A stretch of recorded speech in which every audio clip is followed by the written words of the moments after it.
Oh, man.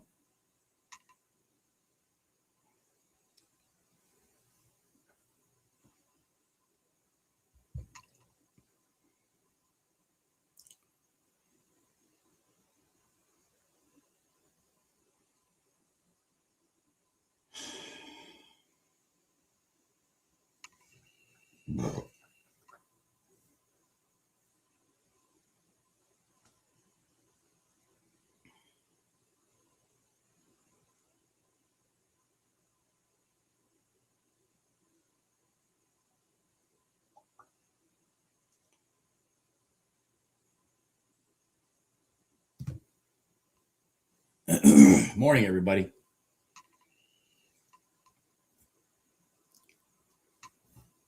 Yeah, that's why I bailed on that trade. It's exactly why I bailed. It's exactly why I bailed on that trade.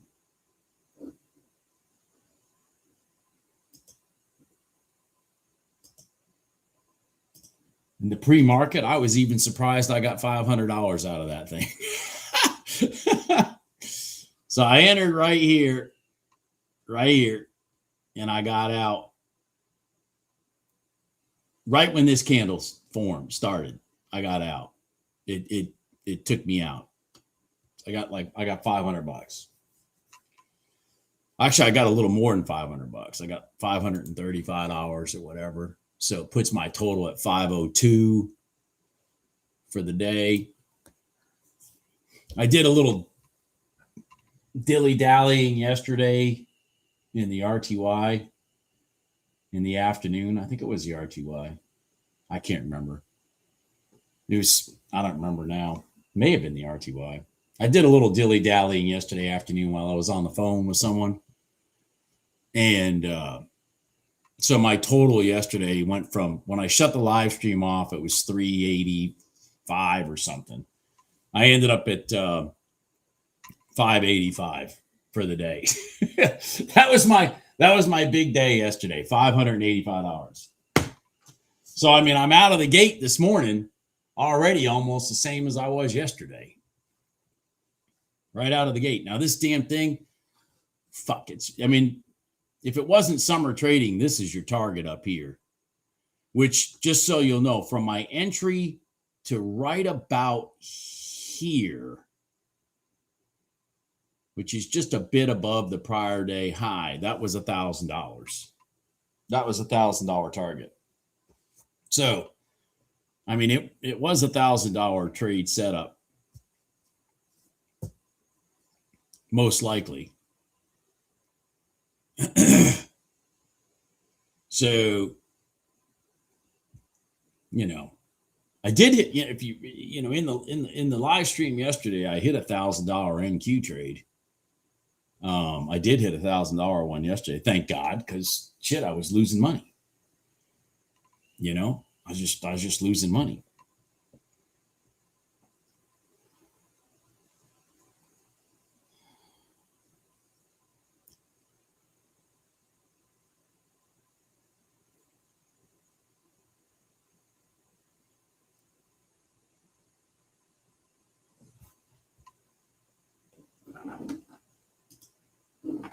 Somebody emailed me yesterday.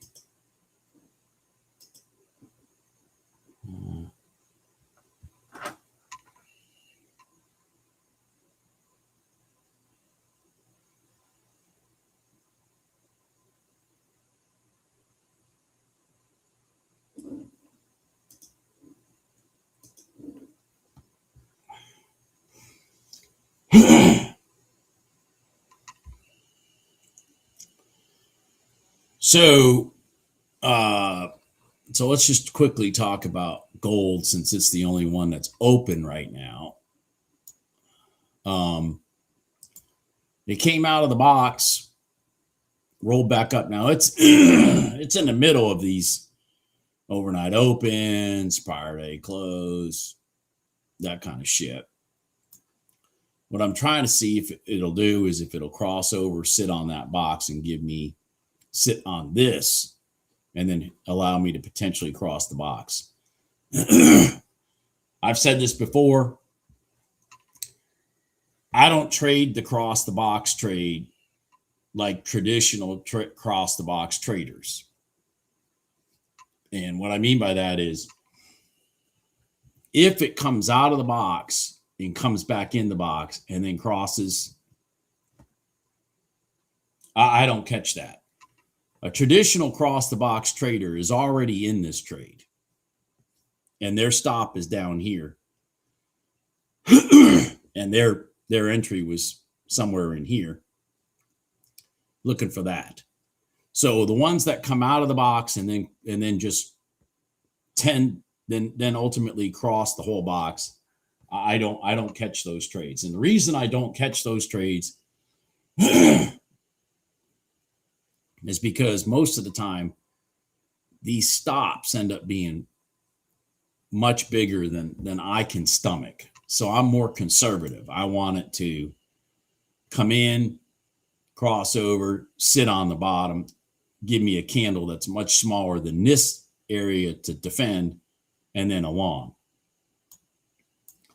It's just my approach.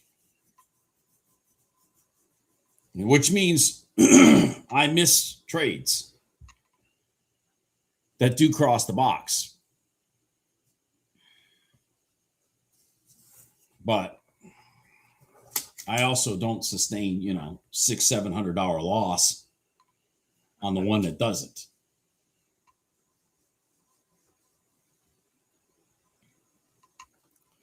So it's actually the damn thing's getting ready to do it right now, possibly.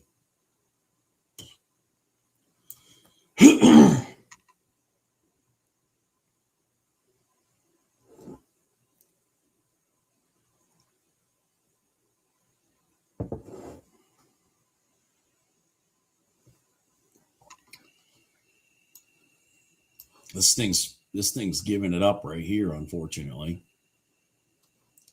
The ES is stuck at the 5-minute gold line. That's probably part of the problem right here for the NQ. Excuse me, Jesus. Sorry.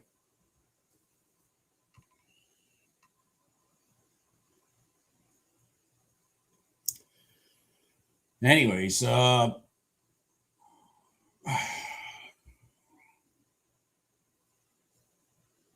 right, here we are.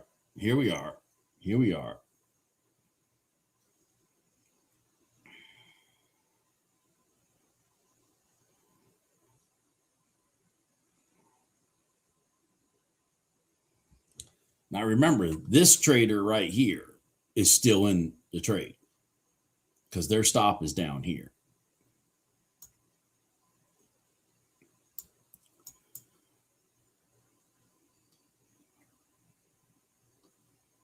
The original cross the box trader is still in it.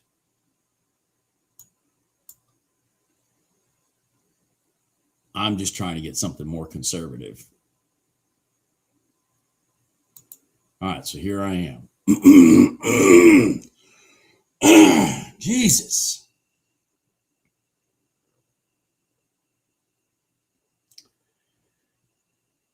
This will be a freaking miracle if this actually happens. I will tell you that. This will be just a screaming miracle if this thing actually crosses the box. I will be shocked.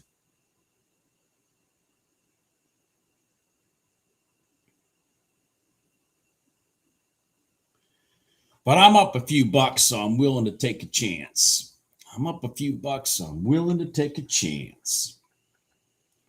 I am up over $1,000 for the week right now. It's not bad, considering I wasn't even thinking of trading this week. Now we're getting an inside candle. Oh yeah, we got an inside candle. Even better, because now my stop's getting smaller. Love it to go through the bottom of that candle, then back out the top. But if it just goes straight out the top, that's fine too. Either one will be fine. Oh, Jesus, look at that slippage. Holy farfignugan. Holy farfig nougat. Jesus. What was my entry? That's like seven ticks of slippage. Holy shit. I got a lot of ground to cover. That's not good. That's not good.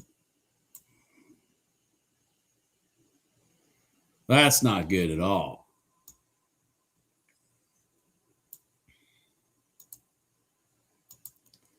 Well, I mean, it might as well go for broke. Might as well go for broke.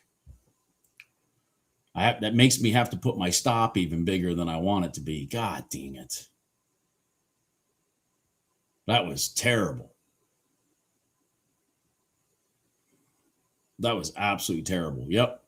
I'm going to get knocked out. That was absolutely terrible.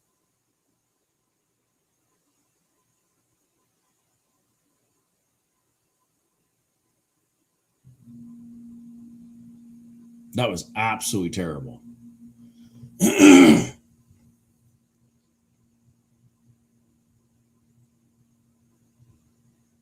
Come on.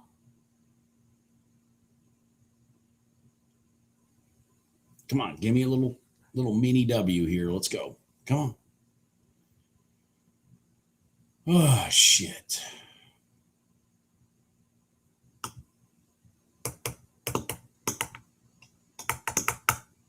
Come on. Let's go. Here you go. Break that top. Break that top. Come on. There you go. All right, let's go. Come on. Come on.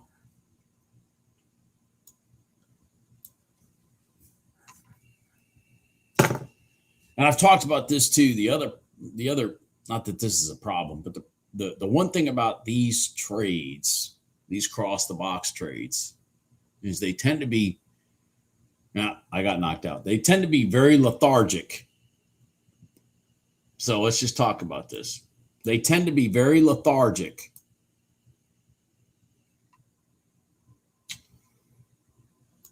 In the half of the trade that's to the mid band.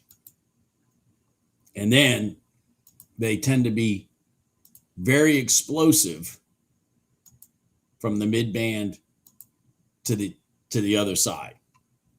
Regardless, so like if you enter short, they tend to be lethargic up here and then very explosive on the second half.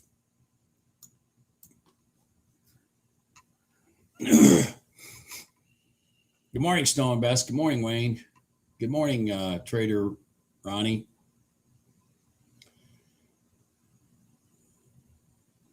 Oh, you're going to do it now? You fucking bitch.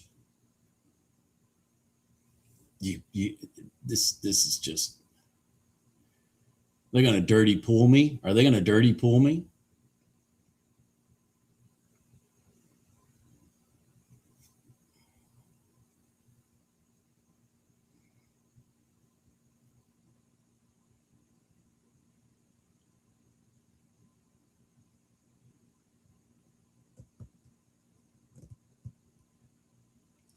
So right when I started the live stream, I took this long right here in the NQ for $500. Got out at this candle right here.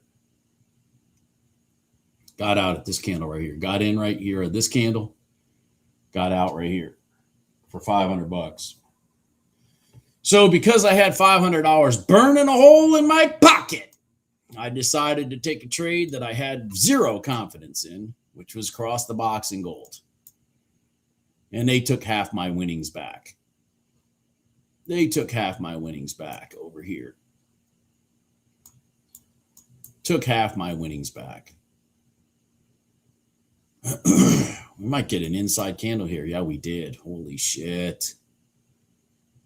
What time is it? 8:55. Damn it.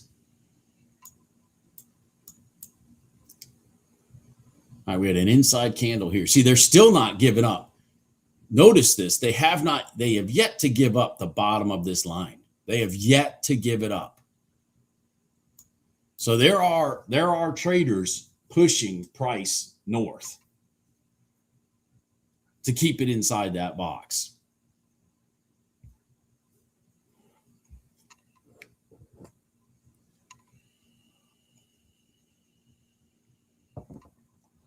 even with all this pissing and moaning here, they have yet to give it up. I took the first inside candle long, had a terrible slippage. This is the second inside candle, which is about to get, yeah, I'm going to delete that then. We might have officially, nope, there it is.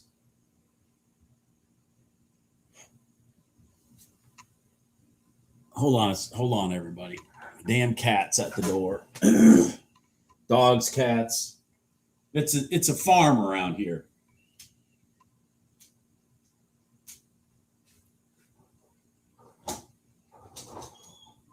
Come on.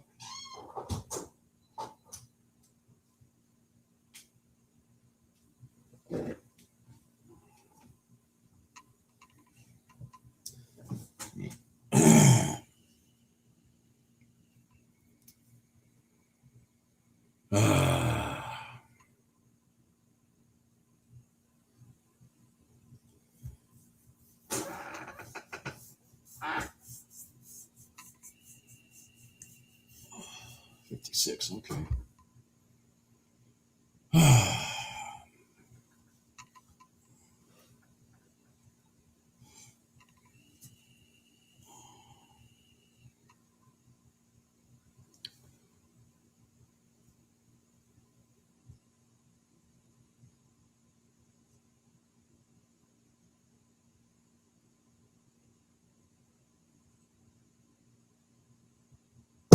All right.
Morning, Barefoot. Well, keep in mind, we're sitting here in the lulls of summer, so it's not going to be much excitement, most likely. Not going to be much excitement, most likely. But anyways, I took a $500 trade here in the NQ already, and I took a $250 loss in the GC. So I'm up $250 so far this morning.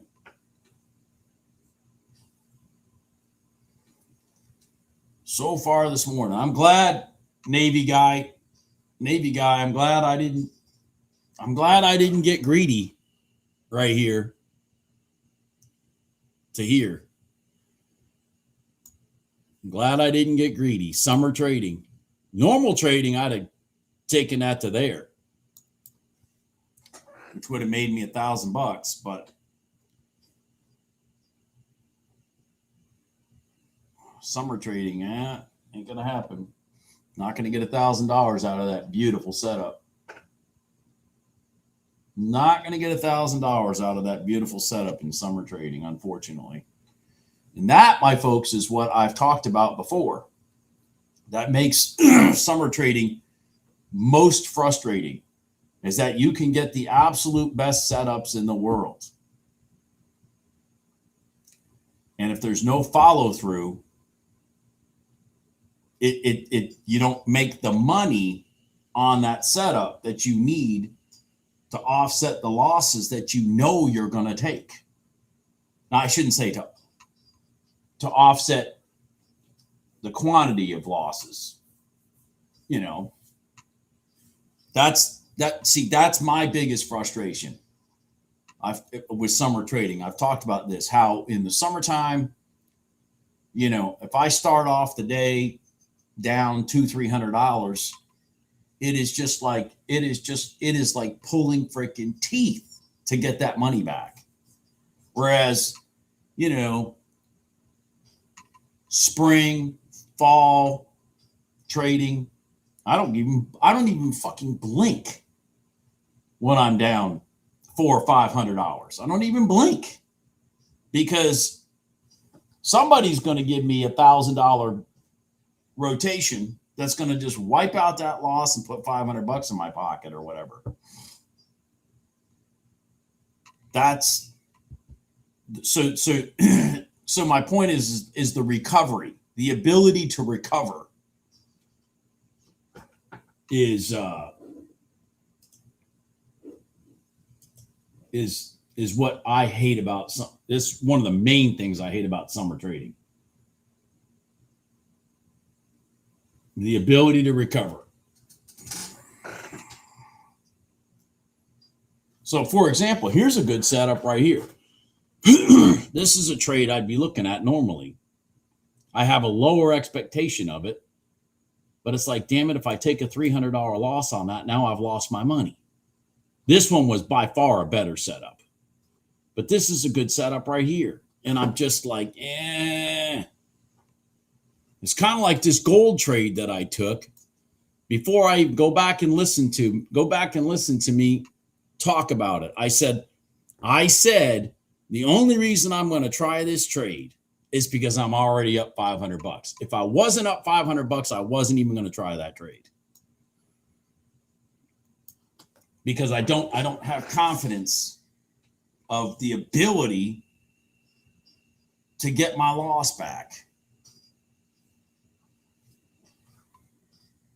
So I become more hesitant as we keep moving into summer trading. I get more and more hesitant, more and more reluctant to take trades.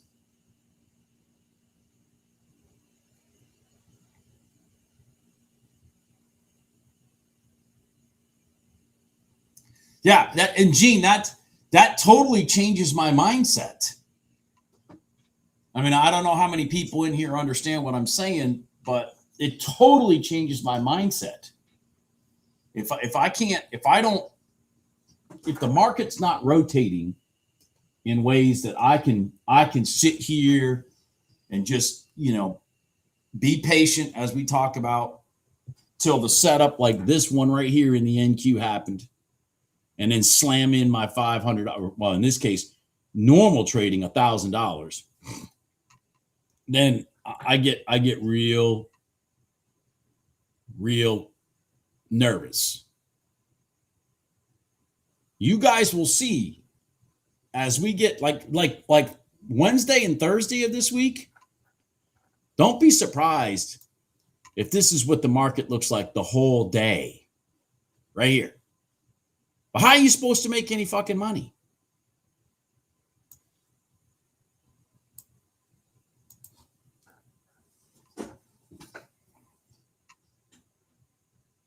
Exactly, Bill. Yeah. Now in my case, Bill, I've had a really good first half of the year. Really good first half of the year. So I am trading now more than I would if my first half of the year wasn't that good. Because it's like, well, if I piss away $500 or $1,000 today, it's not going to change anything in my world.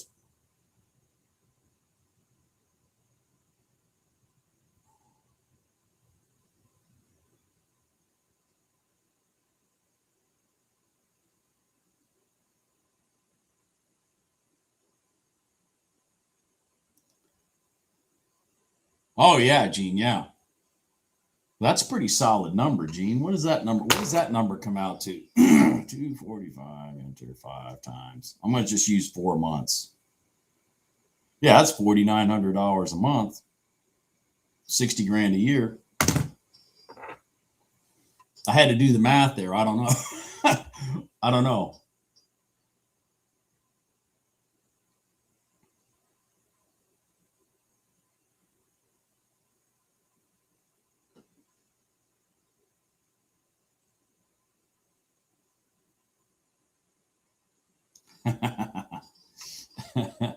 Oh, shit.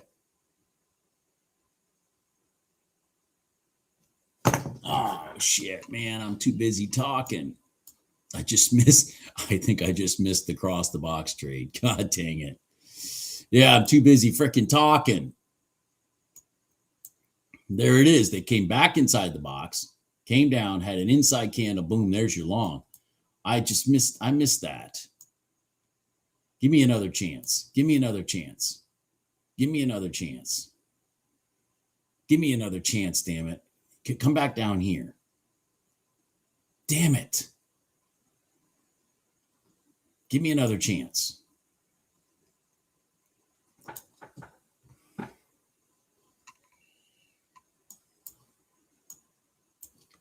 Shit. Too busy talking.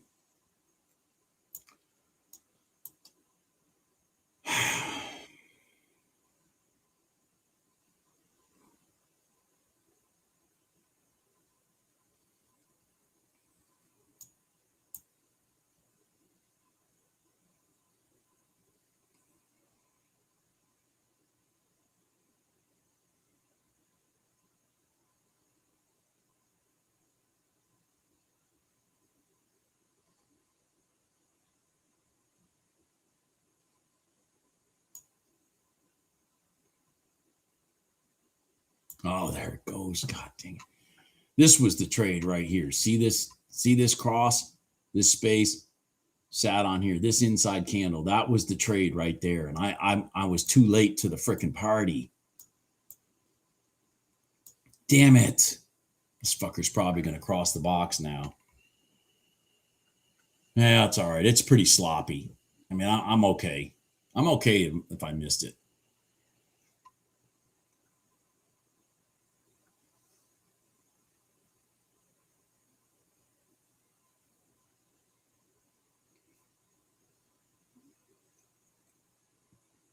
I'm okay if I missed it.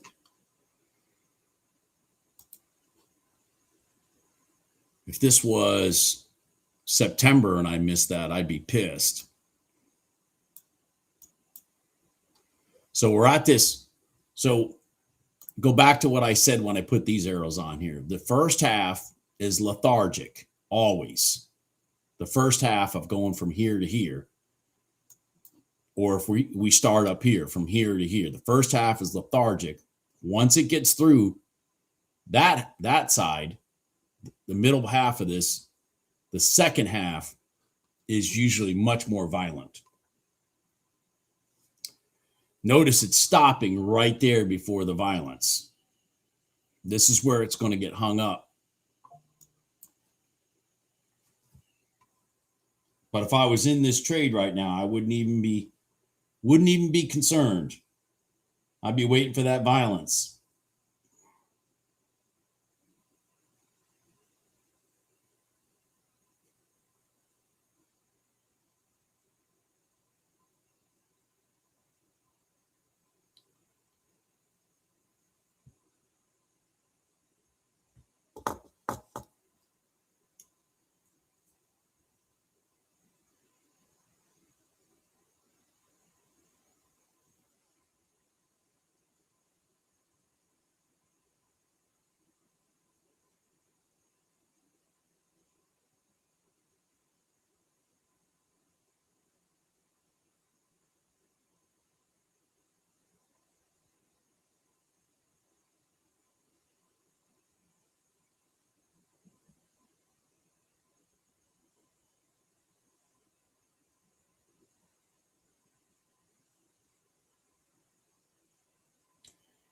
Oh, Jesus. Sorry. Oh, see, I'm not paying attention, but here. So the next spot of resistance is this red line, but it really shouldn't impact it. This is where it's going. See how predictable this is? Look at this, guys. Look at this. And I missed it right here. I was too busy reading the fucking chat. But the violence starts from here up.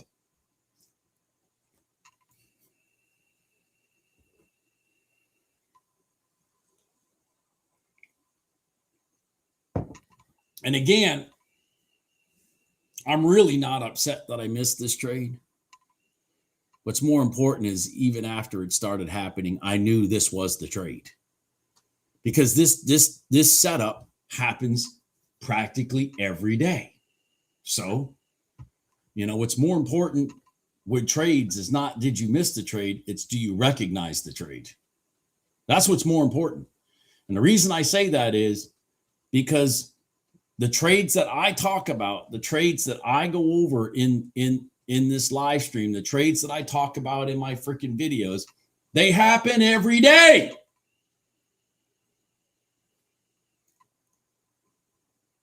And how they happen, go back in the video. I explained this side is sloppy. This side is violent. This is violence right here. That's violence. I said it in the live stream. Go back and look. Think I make this shit up.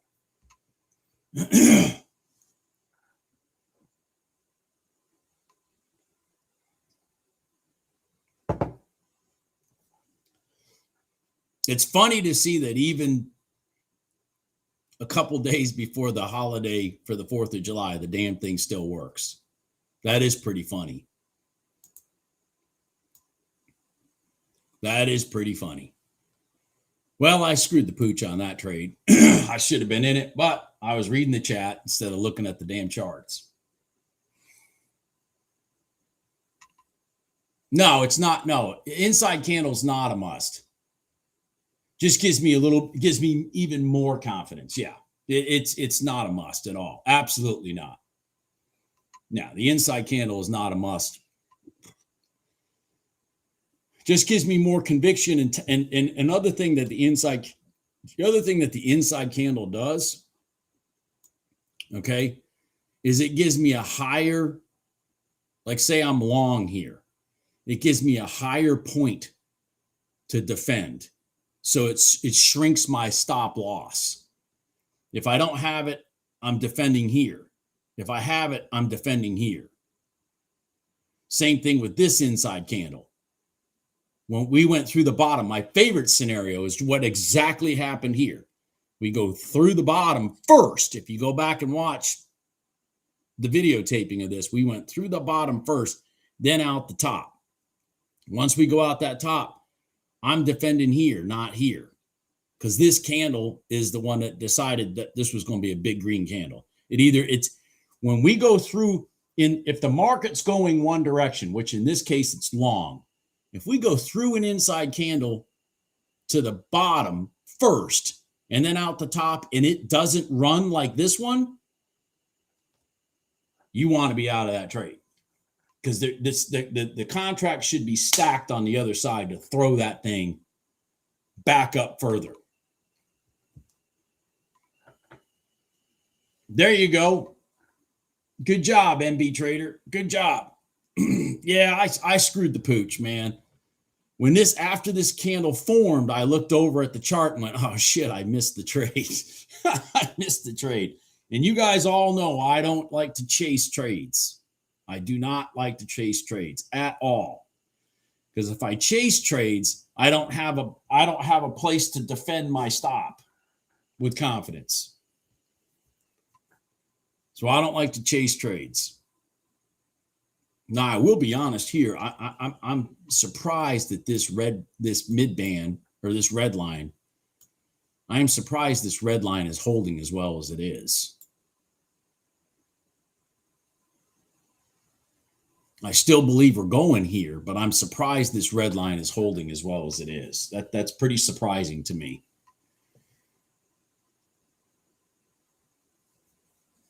I'm all right, Gene. Trust me, Gene.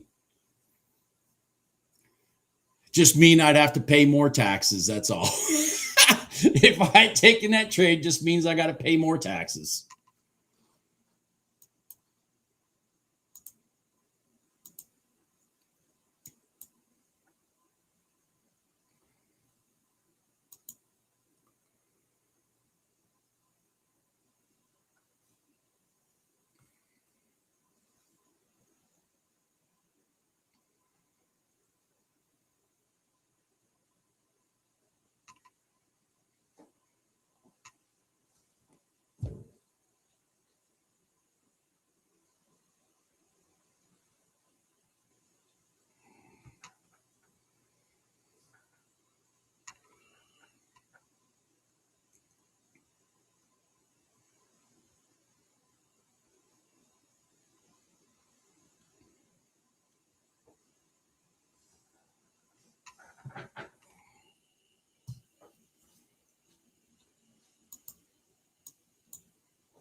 The hell?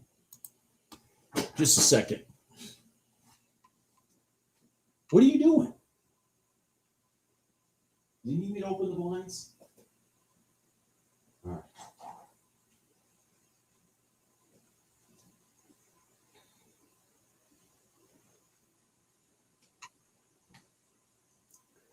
My freaking cat was over there beating on the blinds because she wanted me to open them so she can sit in her perch and look out the freaking window. She's over there beating on the damn blinds. Like, Jesus. Jesus. Come on, man. Give Dad a break. He's trading over here. And he's doing a piss poor job at it because he missed the best trade of the day.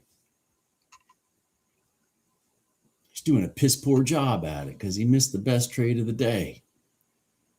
The one that he talks about every freaking day, and he missed it. And here it goes. It's about to get there. There it is. That's it. That's its target.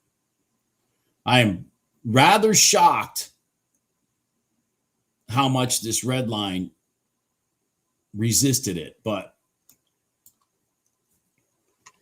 it ultimately worked. See how it's this candle's collapsing right here.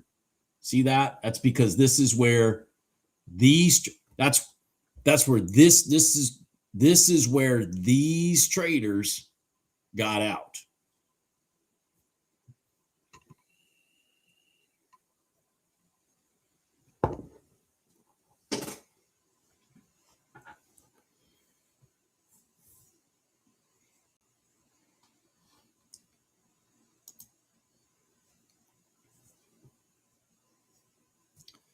So let me get this. So what I'm going to look, so let's just talk about this scenario right here now, because, Bob screwed the fucking pooch on this trade.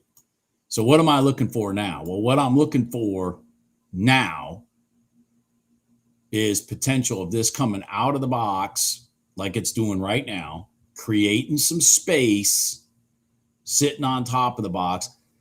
Hopefully all these moving averages kind of catch up to the situation, and then we go long back up to here. That's what I'm looking for. That's what I'm looking for. That's exactly what I'm looking for. Fuck.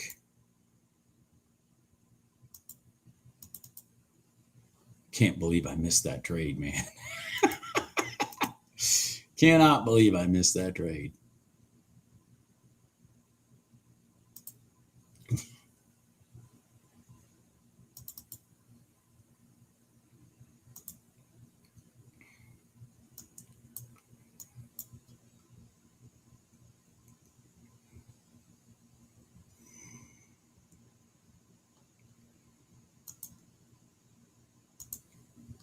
All right, keep going, keep going, keep going. The good news is I caught the oil version of it right here. So hopefully this thing comes down to here. That's the good news. So we had an inside candle right here. See this inside candle? And then boom. I was in right there. Actually, I was in right here. I was late. Anyways, what I need is this thing to stay on focus. I need this thing to roll up and sit on top of this box and give us a long through the high.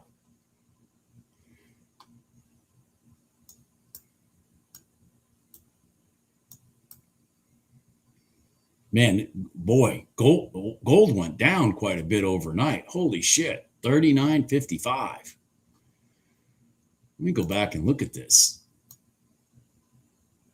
Woo-wee. Yeah, damn.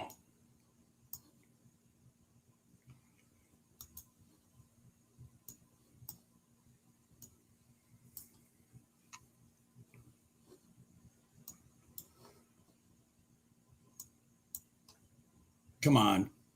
How much is this trade? The oil trade is for $480 if it hits it. Come on, baby. I need you to do it. Looks like it's going to do it. It's in the second half.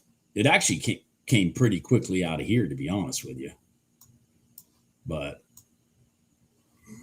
came pretty quickly out of the top half, to be perfectly honest with you. I'm surprised. All right. I'm going to defend the middle of this for now. Come on, oil. Go roll over. Hurry up. Go to target. All right. So I asked for it to come back here and test the top of this box. I kind of nervous about how violently it did that, but there it is. Come on. Come on, oil. Go. Come on, oil, go. Now, the thing about oil, I want to point this out because some of you say, well, you didn't do that in gold. Well, I can be a lot more aggressive in oil because these candles aren't worth much. I mean, these candles, like this candle right here to here, I was risking like $100. I mean, it's just a totally different animal than this one. I was literally risking like $100 because this whole box scenario is only going to be $480, whereas this one's well over $1,000.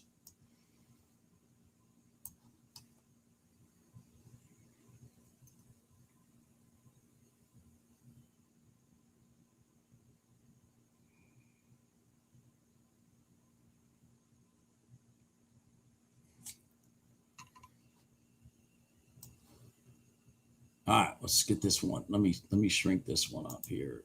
Shrink this one up, bring it over here. Because I think, oh man, Jesus, while I was doing that, this one almost hit target. Oh, it did. It hit target. All right, there we go. Well, I caught across the box in oil. Thank you for that inside candle. I mean, I was only risking, let's see, 47 basically. I think my fill was 35 maybe. So I was risking maybe $120, maybe $120, 110, 120, 110, 120, somewhere in that range. Now, oil's likely, by the way, oil's likely to turn around and do it again. Oil is likely to do that. Thanks, Gene. Now, oil's likely to turn around and do it again. I'm not going to do it, but it's likely to do it.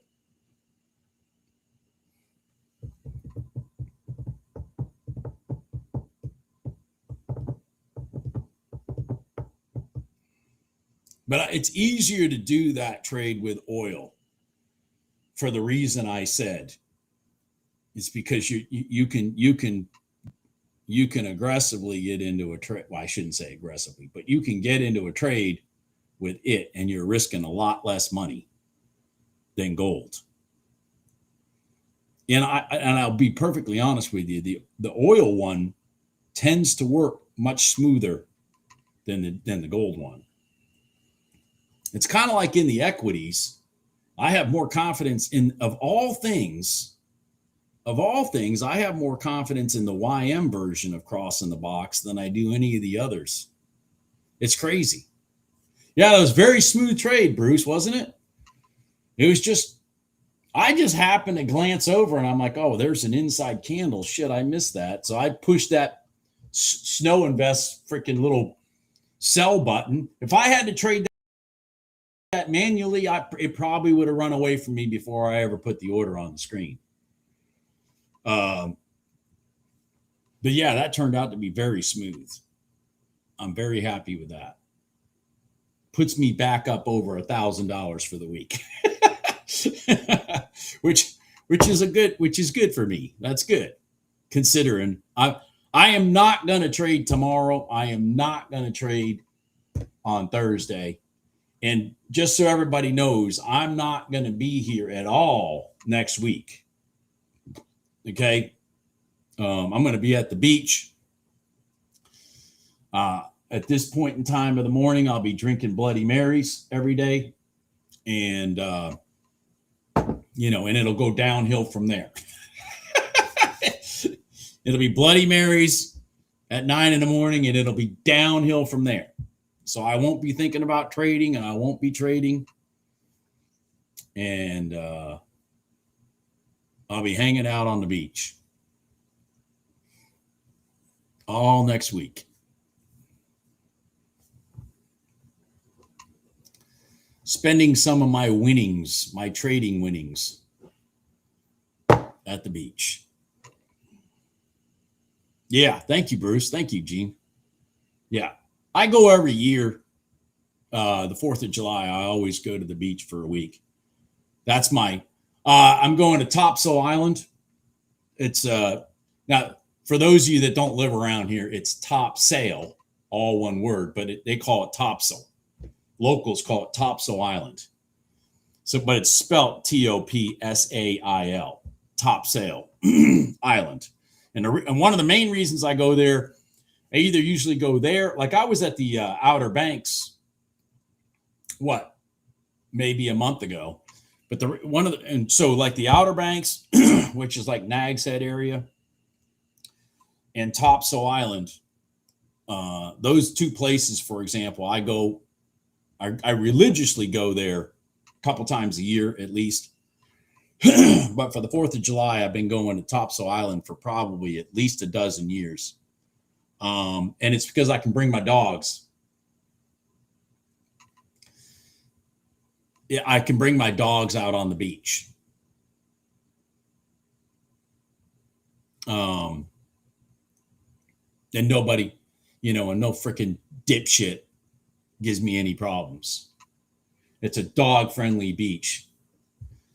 And, I got 2 Boston Terriers that love to run around and jump in the water and shit like that.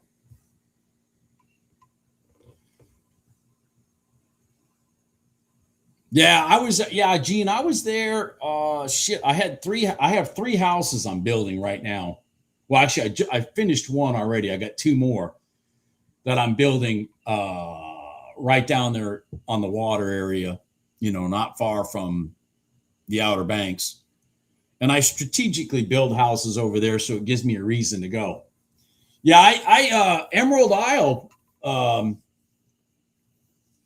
Emerald Isle is the first beach I ever went to in my life in North Carolina.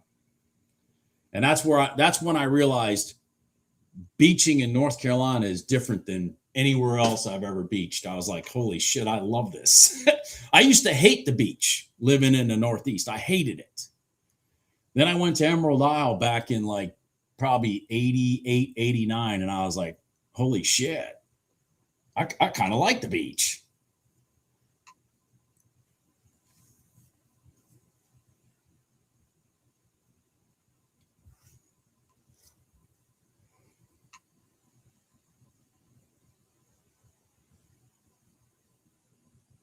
Yeah, I love the Outer Banks, Brian.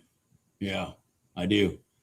What happened? I went to the Outer Banks for years for the 4th of July too, but then my kids got a little older, so I had to because when I say Outer Banks, I'd go to like Avon and shit, Frisco and that kind of stuff, because or Ocracoke. I mean, come on, man. That's my idea. That's why I have a Jeep. But anyways, then my kids got a little older, and I had to start going somewhere where they can have a little bit more going on in their world, less isolated. And so I had a buddy at the time that owned a house in Topsail Island, and he brought me down there once, and I was like, holy shit, this place is great.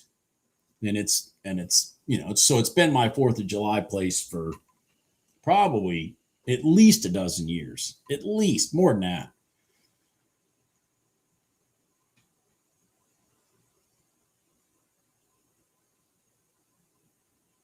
Yeah. Yeah.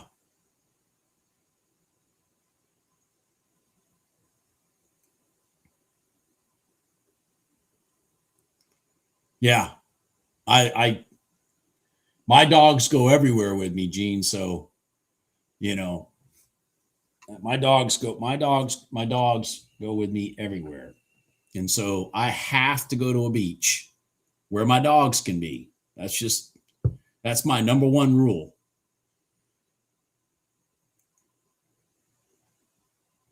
That's my number one rule.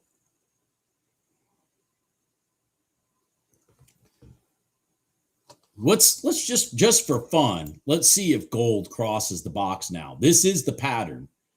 Down, bottom of the box.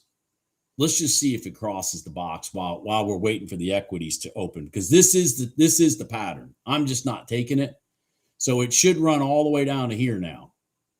Watch this. This will just be freaking comical.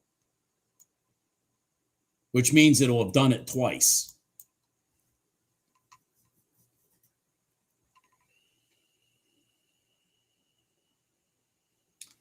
I've been in catamarans. I've been in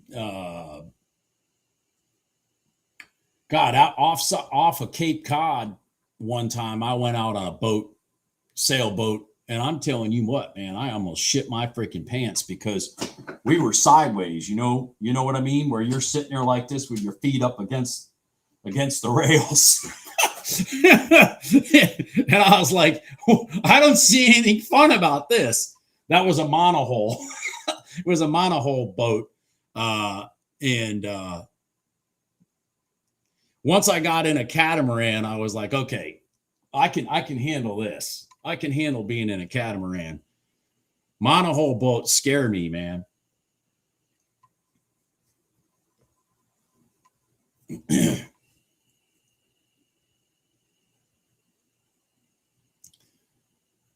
I've done a lot of tuna fishing. You go out of Oregon Inlet, which is where Blackbeard used to hang out, Teach's Lair, that area. I've done a lot of tuna fishing out there in the Gulf Stream. I've done a lot. I haven't done any in a few years. The guy I used to go with, John Devereaux, he used to always plan like a couple trips a year. Him and me and a couple of his buddies and stuff, and then John passed away. John passed away probably about 6 years ago, and I haven't gone since. I mean, I've caught tuna, man, that are fucking half the size of me, minimum. We've caught marlin that are bigger than me, 400 pounds marlins. You know, the Gulf Stream is cool.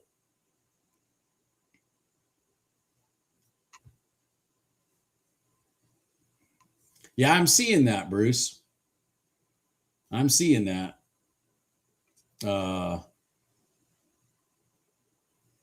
Maybe we'll be able to find some volatility after the first 15 minutes or though to get us a trade.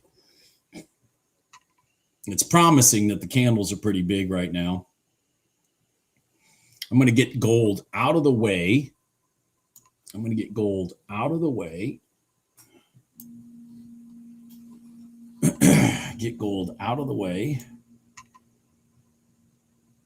Here's the NQ. The NQ is just off and running through the prior day high and everything. Holy shit. The ES is kind of lagging behind.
Yeah.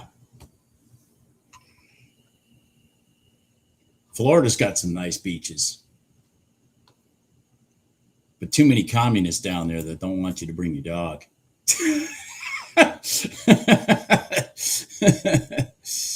Too many communists down there.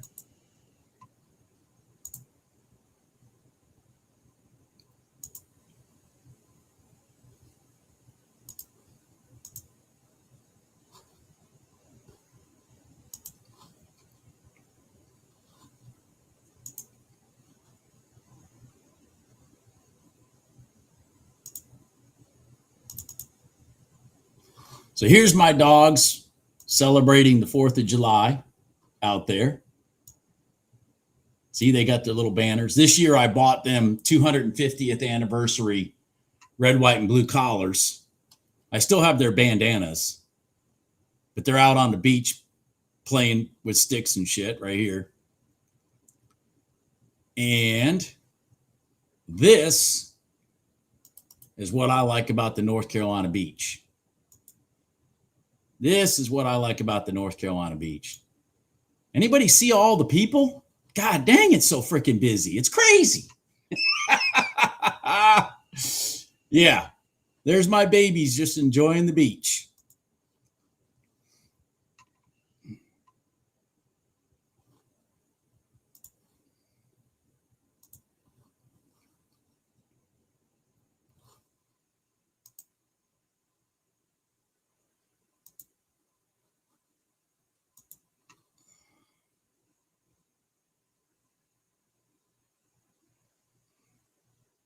You moving to Florida, Wayne?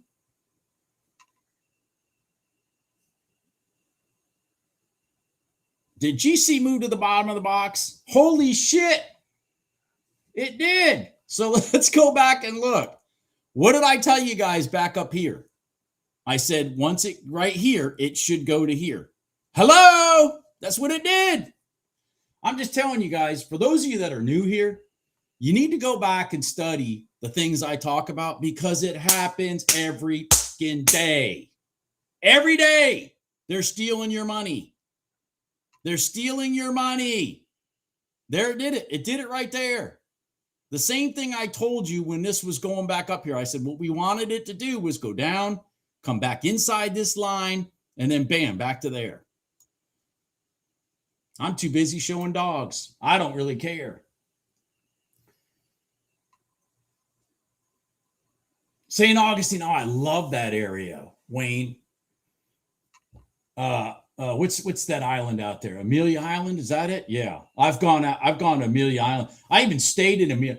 Last time Notre Dame played in the Gator Bowl against South Carolina, I rented a place down on Amelia Island and stayed there to go to the football game for New Year's.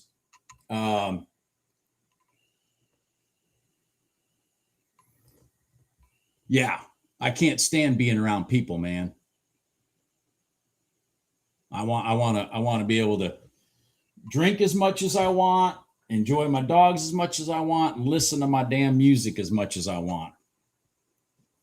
Like Hank Williams says, if you don't like Hank Williams, you can kiss my ass.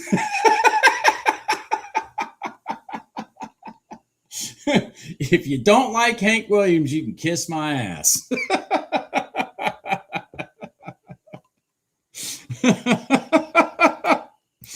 All right, so let's see if anything happens. I'm so excited that gold crossed the box again. That was pretty cool. Man, I could have hit that trade twice today. Son of a bitch.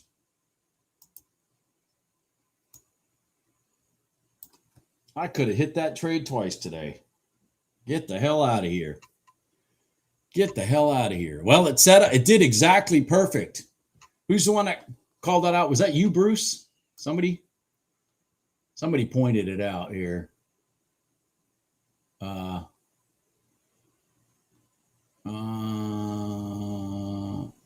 it was you, Bruce. Yeah. Yep.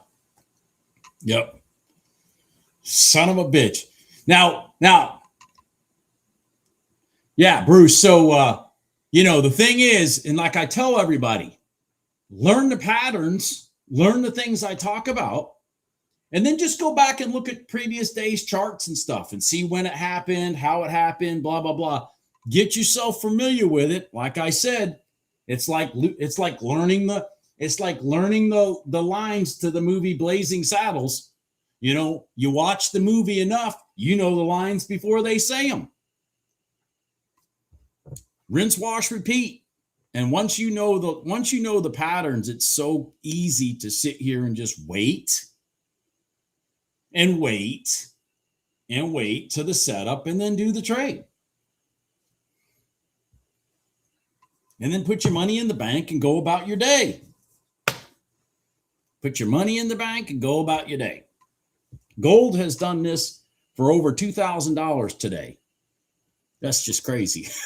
That is just crazy. I really did not have confidence in it considering the time of year. And like I said, I didn't risk hardly anything on the oil one.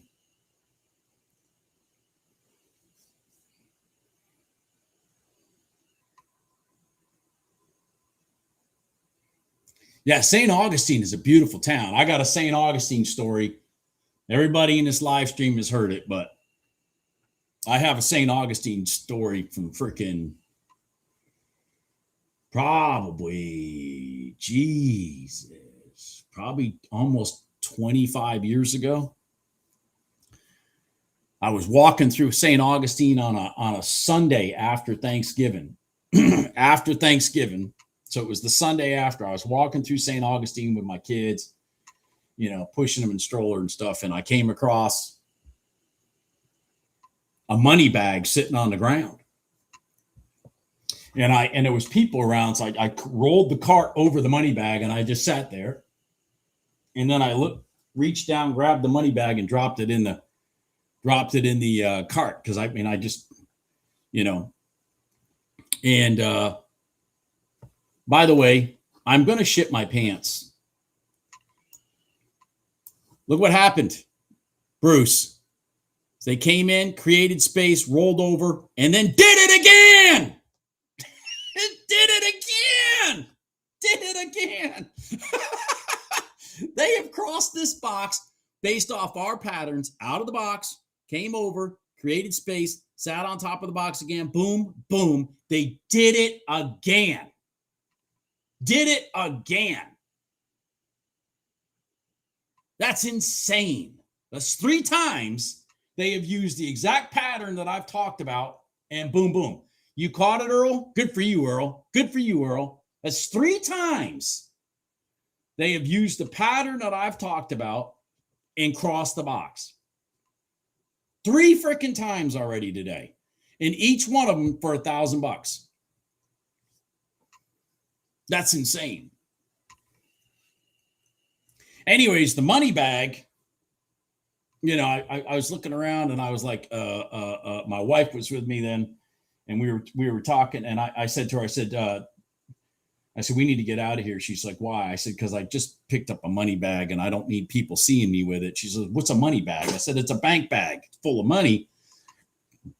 And I need to figure out who it belongs to. But I'm not going to do it here in public. And so anyways, long story short, I opened up the money bag and it was $14,000 some odd dollars in there from a Catholic church that I didn't know. I didn't have a GPS then or nothing. I had no idea where this Catholic church was. But it was a Bank of America deposit. It was a Sunday. And I didn't know where the Bank of America was either, but I had a Bank of America right across the street from my office back in Winston-Salem. So I brought the bag back to North Carolina Sunday afternoon, and Monday morning I walked into the Bank of America and I handed it to him and deposited it. And my wife called up the church and told them, hey, we found a $14,000 cash deposit on the street in St. Augustine. And my husband is depositing it in the bank today for you. And they were like, what? Jesus. But St. Augustine's a beautiful, beautiful city. That is insane. They crossed that box 3 times off the pattern. that I've talked about. That is insane. That really is insane. Gold is just on fire today. But so for those of you that are new in here, if you don't know what these pink lines are, or this blue one, these blue dots dash in the middle, that's the little secret that creates these rotation places. Rotation, rotation, rotation, rotation. That's what creates these rotation places, which is this box is formed every day uniquely from the first 15 minutes of the market being open. Meaning that market opens at 8:20.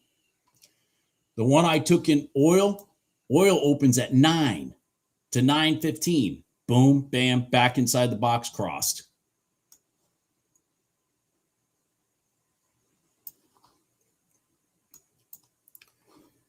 So now these boxes have been formed, for example, for the NQ, the YM, the RTY, the ES. I don't really know if they're going to amount to anything. We do have some news at 9:40. Well, we had some news at 9:45. Again, none of this is major news. That's why I haven't been sitting here paying attention to it per se. But our last news is 10 a.m. ISM and construction spending. And then we're done with that kind of garbage.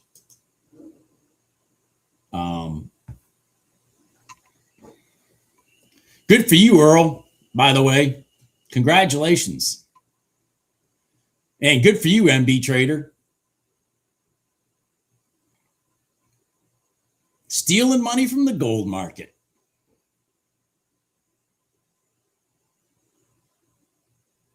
Yeah, and Bruce, by the way, the interesting part was instead of just slingshotting across, it gave the pattern. It was a W pattern.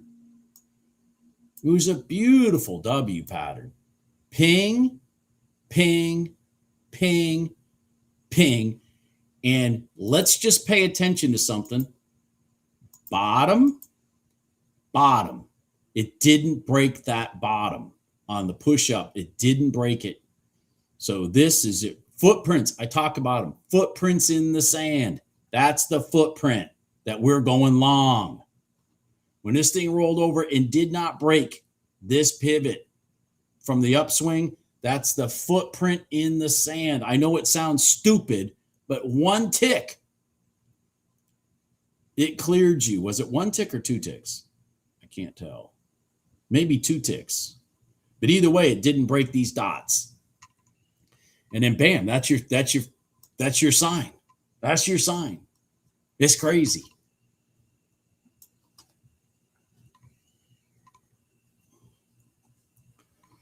All right, well, let's see if we can get anything going here. See if we can get anything going in the equities.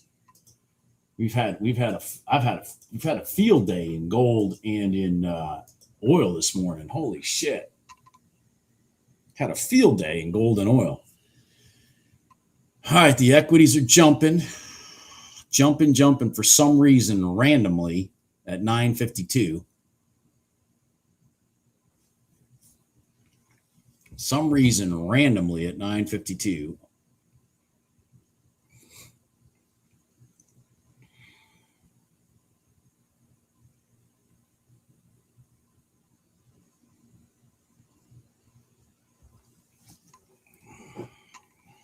God dang, that gold is pretty amazing. Pretty amazing. Pretty amazing. That is amazing.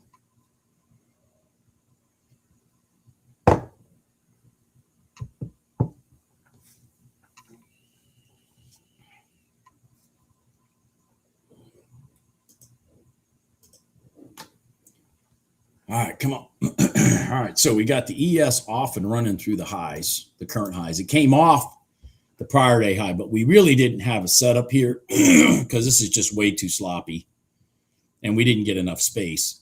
But, you know, you guys know how I like that prior day high number. The interesting part about the NQ, the NQ blew through the prior day high from the bottom and didn't come back and test it. Didn't come back and test it. That's rather interesting.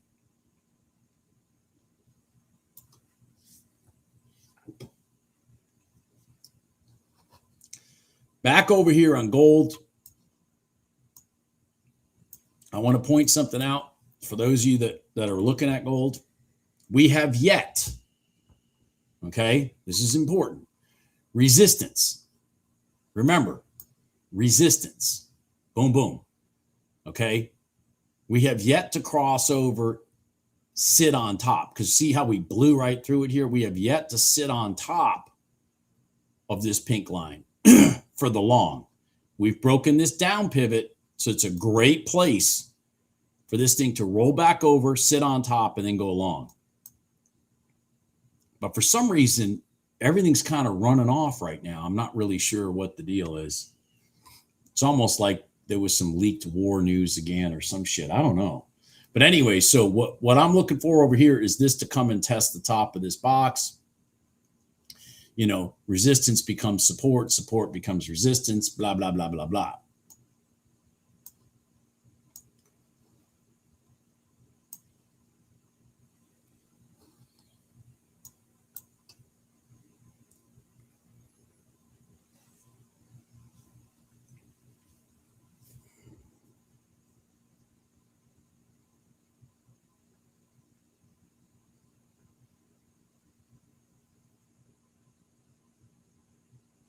All right, so we got news in 6 minutes. It's not major news, but you know, volume is low right now, so anything could really make these candles do something stupid and steal your money. So I would like to get past that before I risk more of my money. Does that make sense? I would like to get past that. And what's going to piss me off is if this NQ sets up for a long here and I got to wait for freaking news to end. Because this NQ's looking to try to set up a long.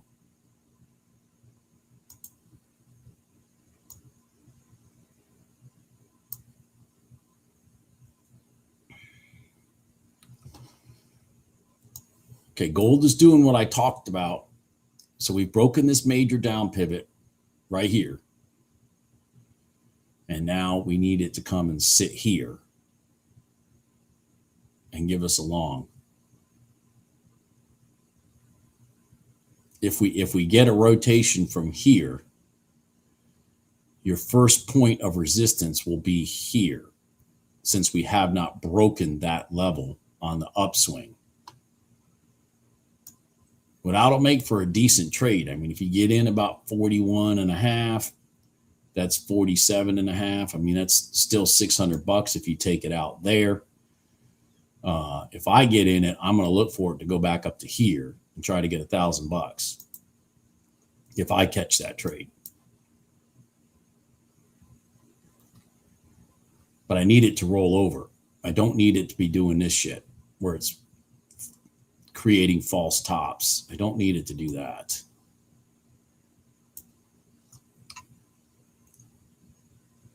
All right, we are 4 minutes from the open. I mean, from the news. God dang. 4 minutes from the news. 4 minutes from the news.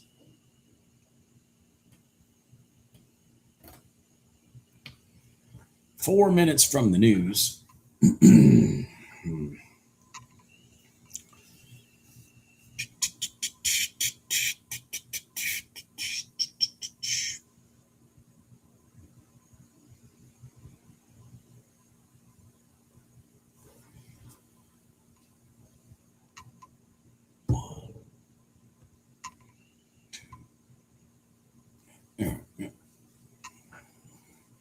4 minutes from the news. 4 minutes.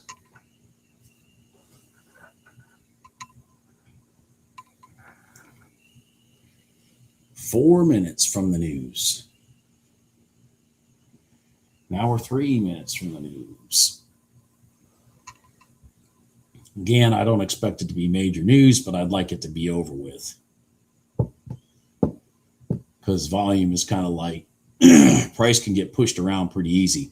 A good example of that is the gold trade I took earlier, and I had 7 ticks of slippage on my entry. 7 ticks. Jesus.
All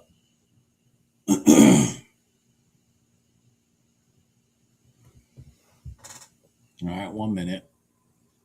The good news is it's not doing any patterns that I'm missing out on yet. Any of these instruments are not doing any patterns that I'm missing out on prior to news. You know, sometimes I get so frustrated because news will be coming and a pattern will lay itself out, and I'll be like, God dang it.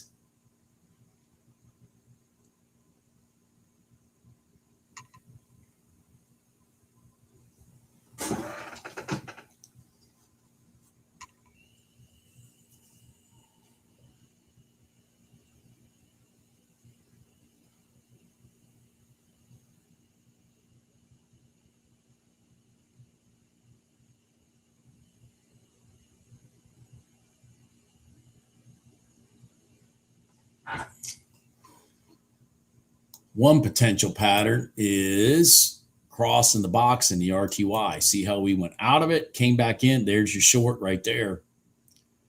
But I mean, I can't do that because we got news. But that's a pattern right there. We came out of the box for the first time, rolled back in it, came tested the bottom, and then boom, there's your short to cross the box. But I'm not doing it because just had news, and you see some of the candles acting stupid. But that damn thing will probably cross the damn box right now and piss me off. Probably cross the damn box and piss me off.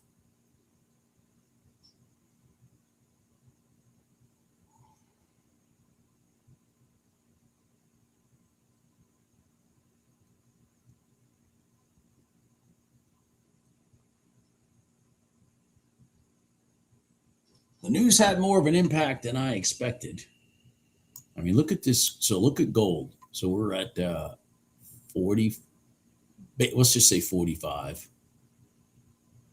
and 39 and a half. That's a $650 candle right there. Jesus. $650 candle right there. That RTY is going to cross the box and piss me off. It is. It's going to cross the box and piss me off. I mean, that's a perfect setup. It's a perfect setup.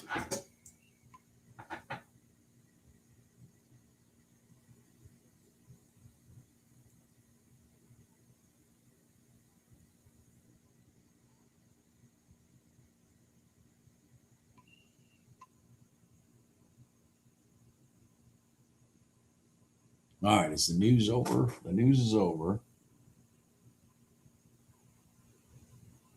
The news is over. The news is over. The news is over. Good morning, Edwin. Man, we've had an exciting morning, my friend. Very exciting. Gold crossed the box 3 freaking times on a perfect setup. 3 times. I took oil across the box once.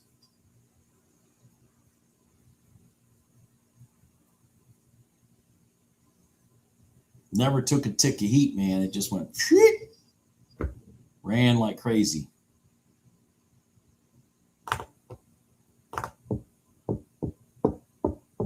All right, come on.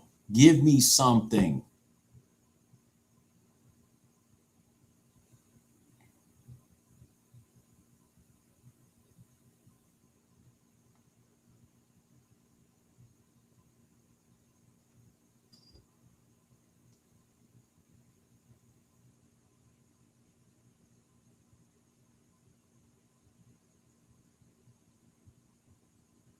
God, how frustrating. So off the news, that 9 EMA held. That is just crazy. God dang it, that is frustrating. I certainly wouldn't have risked my money on that. I certainly wouldn't have risked my money on that. Damn it. I obviously didn't risk my money on that. But that 9 EMA held for both the ES and the NQ. That's freaking, God dang it. That is crazy.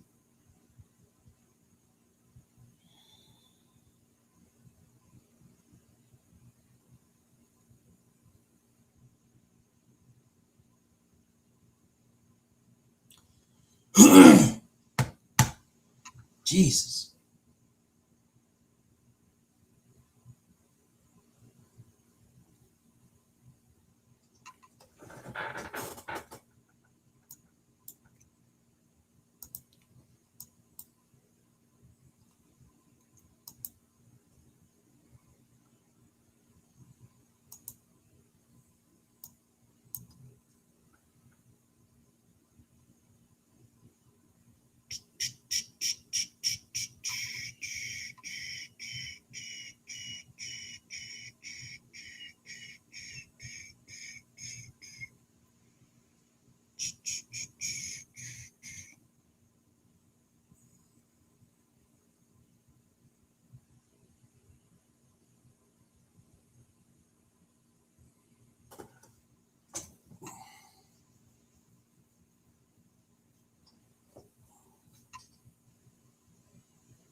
I'm waiting.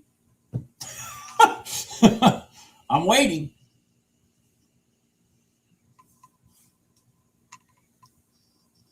I'm waiting. Waiting for somebody to show me something. Somebody to show me something.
Come on, man. We can't do the 9 EMA again. We can't do it twice in a row. Come on.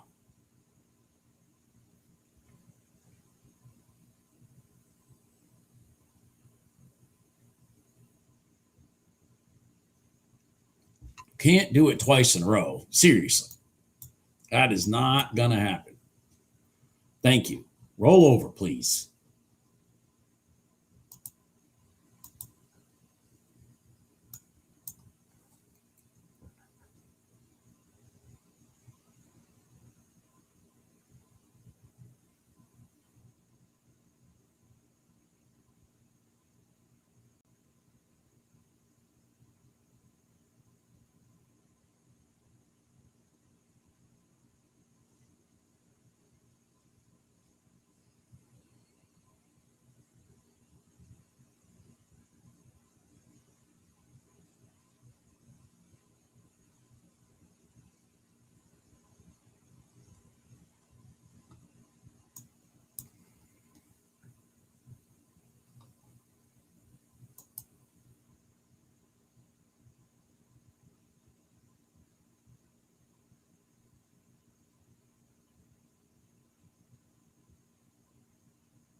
By the way, Trader Joe, I saw that scenario live and in person off the coast of California,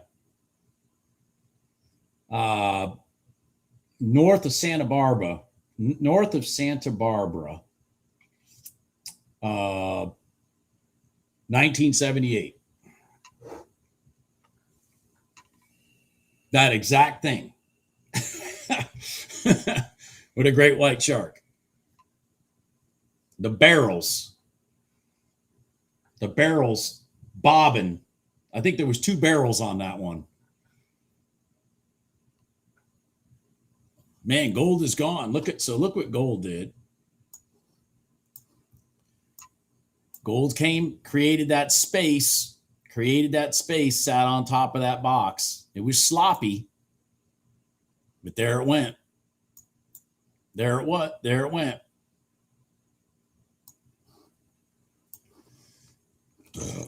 I caught a piece of that. I caught it for $400. I caught a piece of that trade. Yeah, I mean, I literally saw it. And here's the scary part. Back in those days, this is 78. So, like fishing regulations and shit were different than they are now. They were taking concussion grenades and dropping them in the water off the back of the boat and blowing them up, trying to stun the shark so that, because they couldn't get them to come up. So they were dropping grenades out of the back of the boat, and you'd see the boat move along, and you'd see the barrels coming, and all of a sudden you'd see poof, the water blow up. Jesus. Nowadays,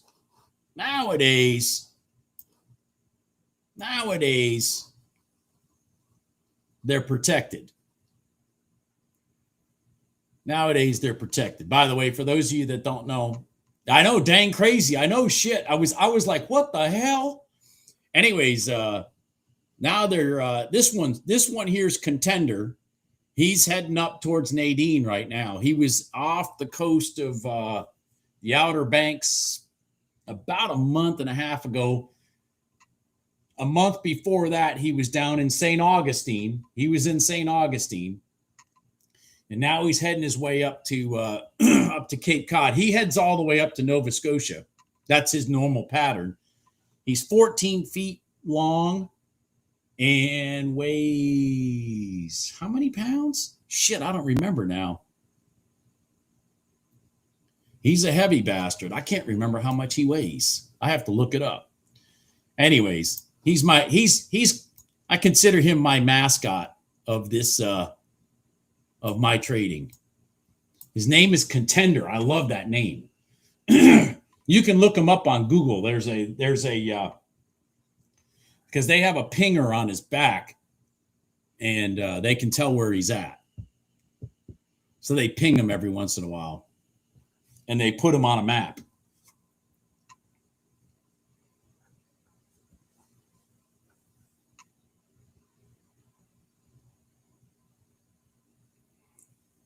Good job, Earl. Yeah, I caught that one for $400. I should have caught it for more, but I got sick and tired of it going. So what got me right here, Earl, was it ran up and stopped below that pivot right there and didn't go through initially. I was like, fuck. Because that's usually a bad sign. Yeah. He is so anyways, I consider him our company mascot here.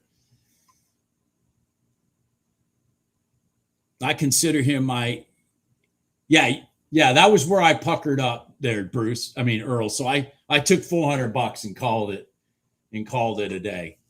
Yeah, his name is Contender. He's 1,653 pounds. All right, yeah. 1,653 pounds.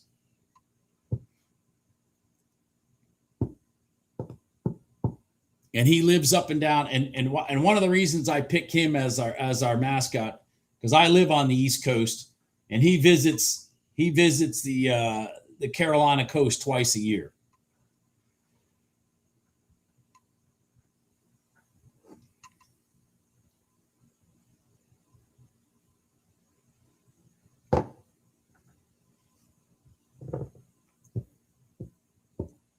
I keep wanting this freaking thing to pull down to here and give me a trade. This is not a good sign. This really is not a good sign. Unfortunately, this morning, it's the commodities that are moving, not the equities. Yeah, GPS tracker on Contender, yep.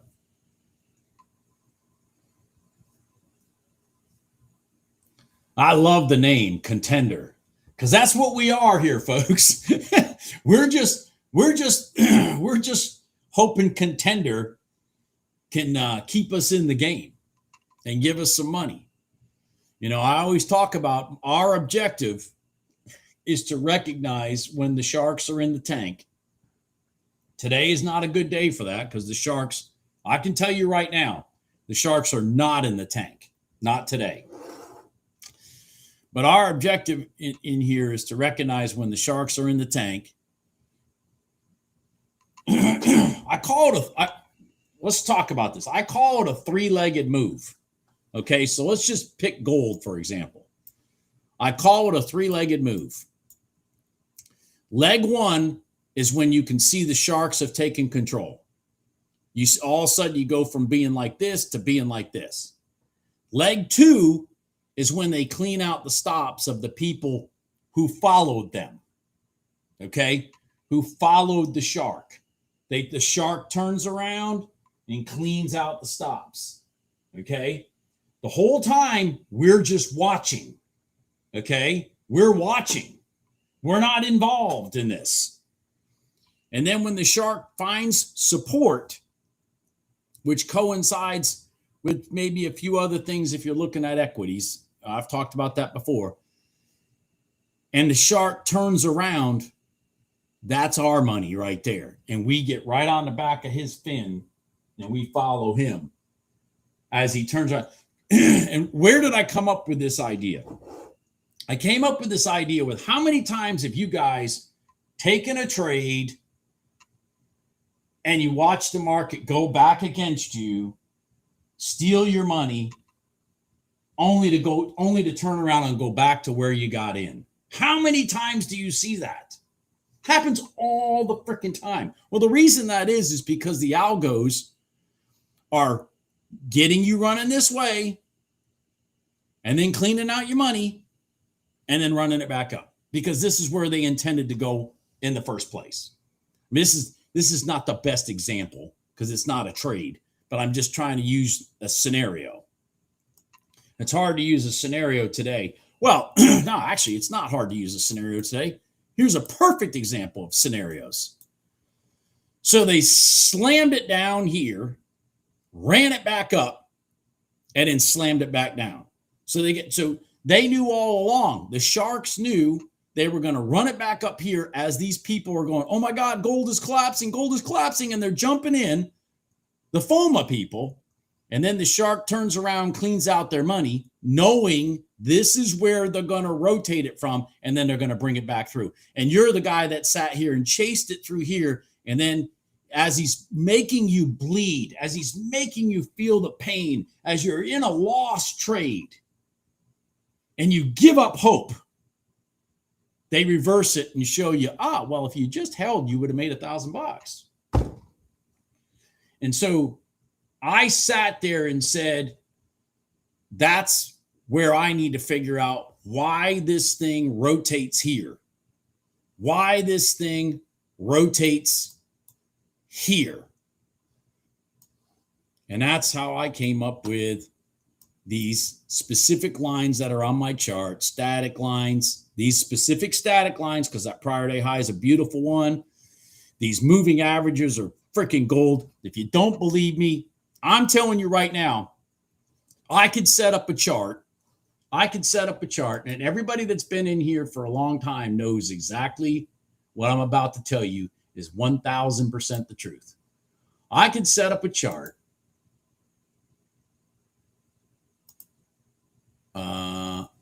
No, wrong one. Hold on here.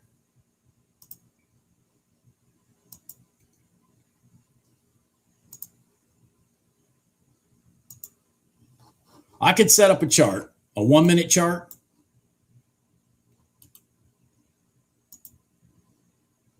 With one indicator. Fuck the rest of them.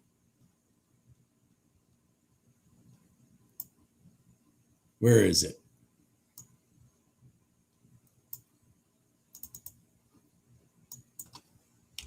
With this setting right here, this setting right here, and make a living. And I don't need anything else. What is that setting right there? That's my 5 minute red line. I can set up a chart that literally looks this freaking plain and make a living all day long. That's where I came up with that 105. Why are we rotating here? Why are we rotating here? Why are we rotating here? Because at the 105th simple moving average point, which is 21 SMA on a 5 minute chart, that's where price either stays north or south, depending on where it came from, as the market goes along throughout the day. It's a fucking amazing. It's literally amazing.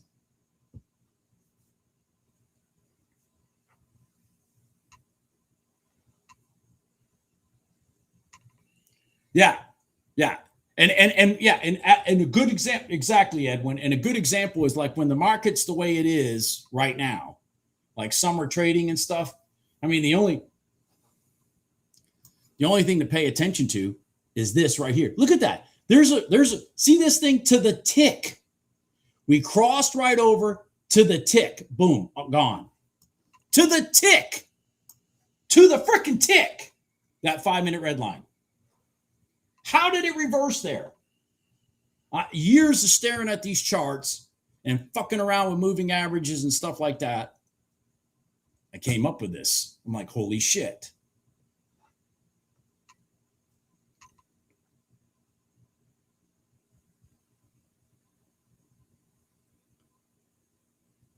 Yeah, it is.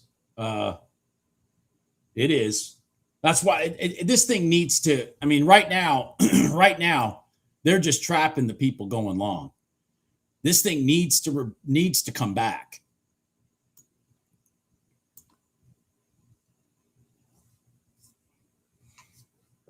Anyways, I could just have one line on that chart and make a living trading, literally. One line. You take that 5-minute red line and you look at the NQ in the afternoons, it is a money maker. It's insane.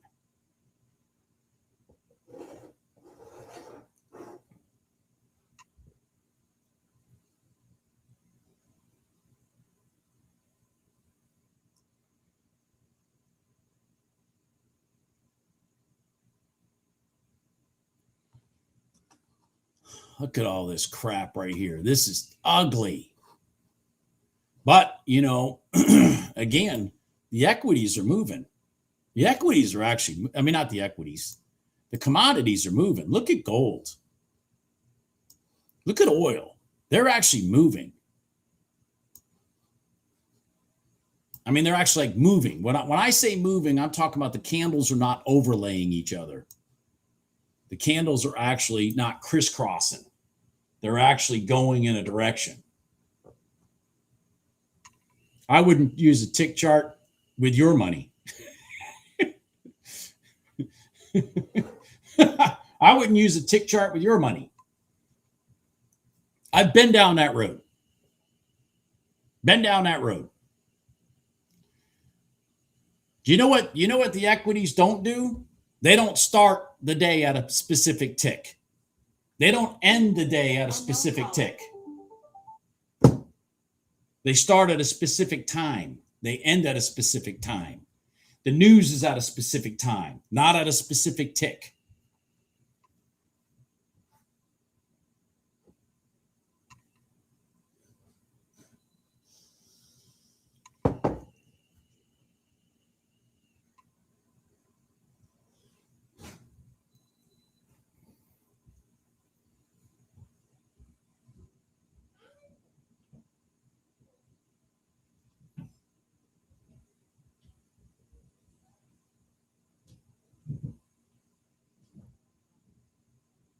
And if you watch the reaction, and here's another thing why I say what I say.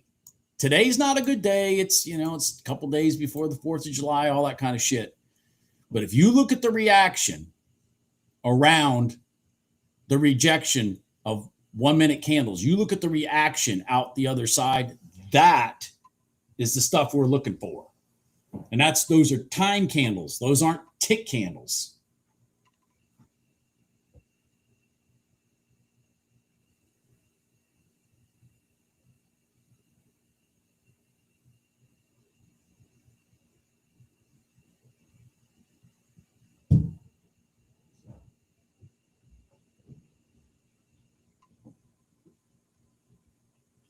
Well, the box indicator is a tool that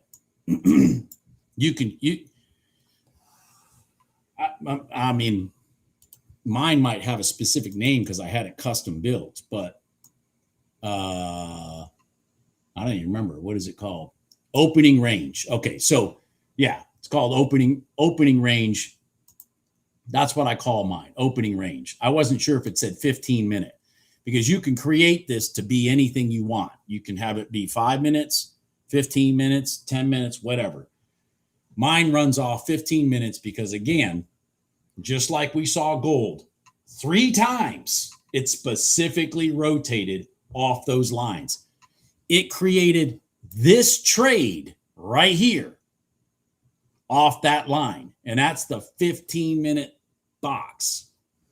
It's the first 15 minutes that gold was open, the first 15 minutes that oil opened, the first 15 minutes that the equities opened. Each one of them, you know, obviously has different times. And it is how those lines work. It is absolutely uncanny. Today is not a good day for it because, again, we're a couple days. I mean, it worked in gold like beautiful. Worked in gold 4 times today. Crossed the box 3 times. And then when it finally got out of the box, one side or the other, and sat on the line, it then went long. I mean, it's like, holy shit.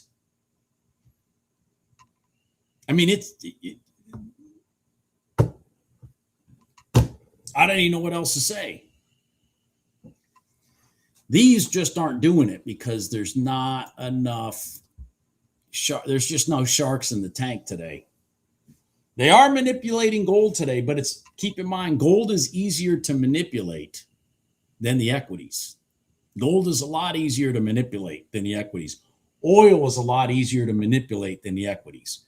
The oil cross the box trade I took was smooth as butter because it's a lot easier to manipulate oil and gold than it is the equities. That's why when the YM crosses the box, does its setup and crosses the box, I am absolutely flabbergasted because you're talking about the Dow.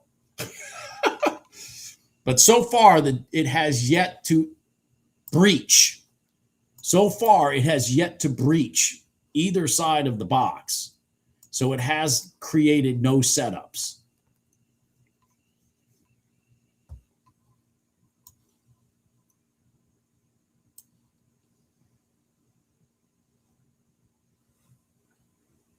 A Ninja Trader has one.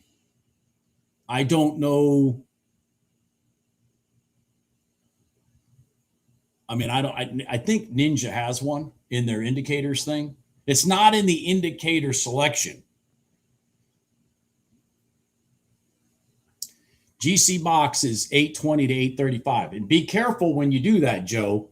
So let me give you, I'm going to say this once so everybody understands. If you're using Ninja and your data's like mine, what it means, and I'll show it to you here also, what it means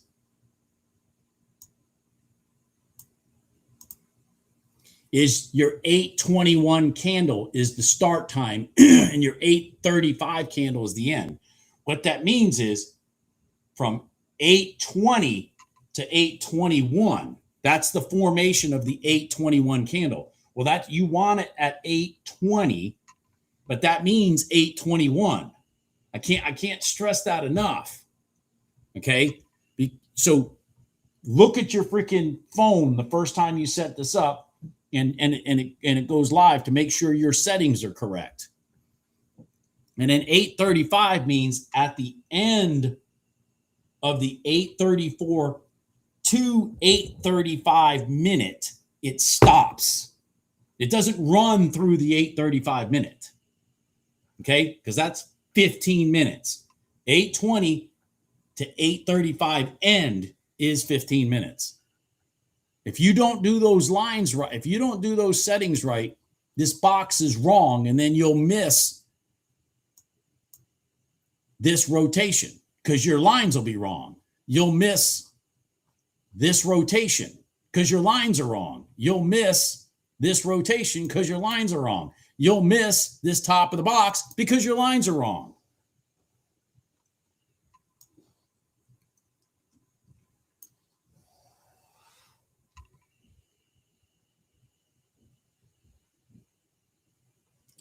Yeah, mine has the mid band, which is important to have that mid band.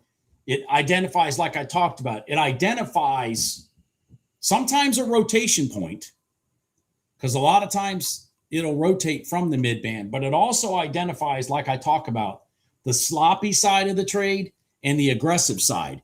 And so you guys have seen me on here. You guys have seen me on here with gold specifically, because the box will get big enough. Like right now is not necessarily big, but we'll start crossing and then we'll get hung up right here.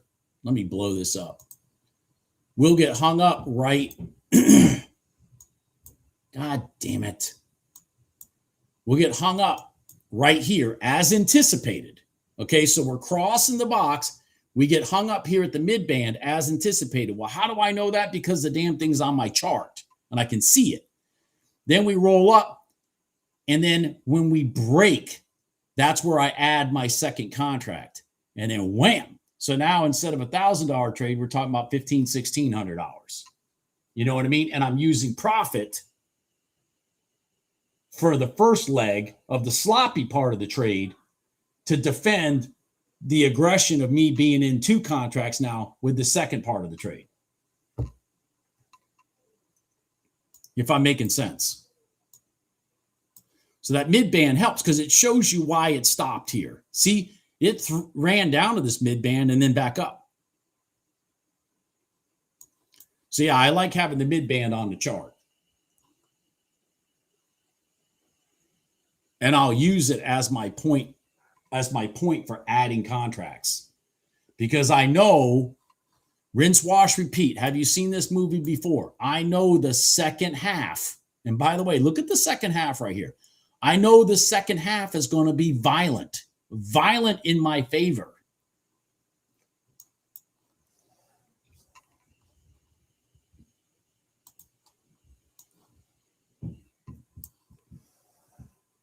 Yeah, YM is out of the box right now. So here's let's get to YM because I this box stuff with the YM has been just amazing lately. But anyways, so the YM is out of the box. So one of the problems with the YM right now is it's also sitting at the prior day high. That is not a good place to be below. Meaning below as in not much space. Because this is going to be resistance. See, I don't even have to go over and look. I tell you that without going over and looking. Look at bam, bam. See, this is resistance. That is resistance. I knew that without having to go over and look, but I'm going to go over and look and show you anyways. So you got a problem. If this rolls over and sits here, you're trying to get through resistance.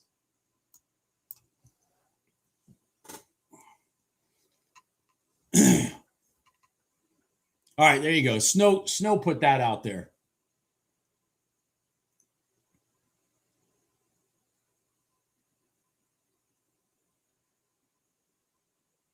And, summer trading is a perfect time to be trading these box trades because the market is mostly going to consolidate in the summer. You understand what I'm saying? It's mostly going to be consolidation.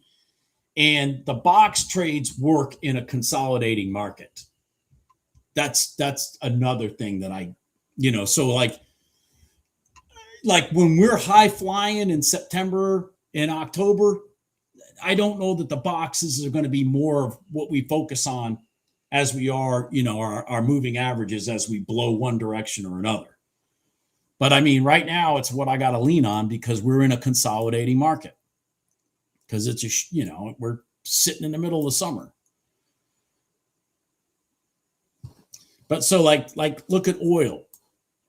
Oil came from a new low straight to the bottom of that box, boom, rejected it. I mean, if you don't have that box on your chart, you have literally no idea. Why did oil turn around right here? You have no idea.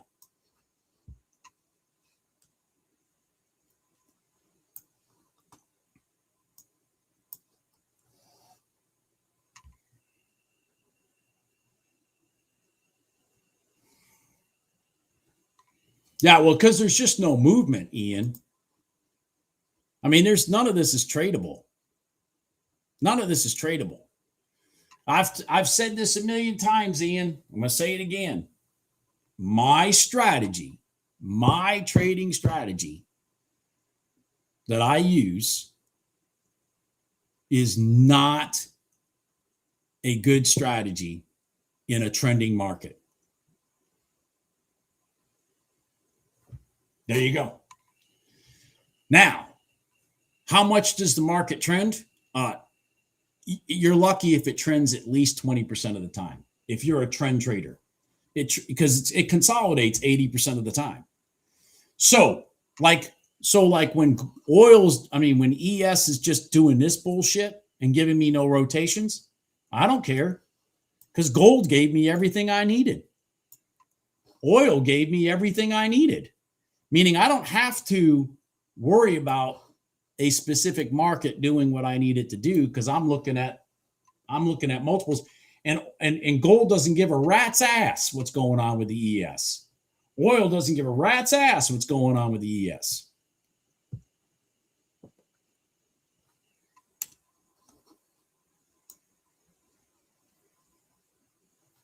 All right, so we got the YM through the top of the box finally. And hold on here. And now it's getting ready to sit on top of the prior day high. Okay. That's nice. So we finally broke it. 1, 2, 3. All right.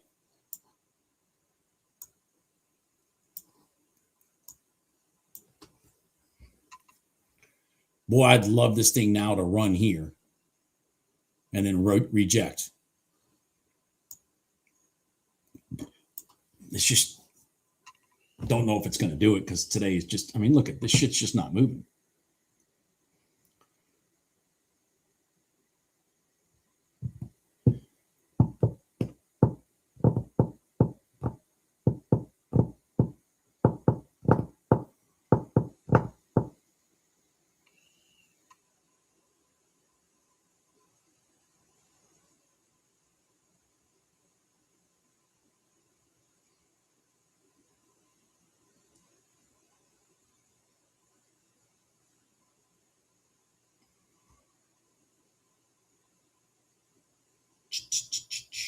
All right. We might get it. We might get it. All right, so we've already cleaned out this area up here. That's good.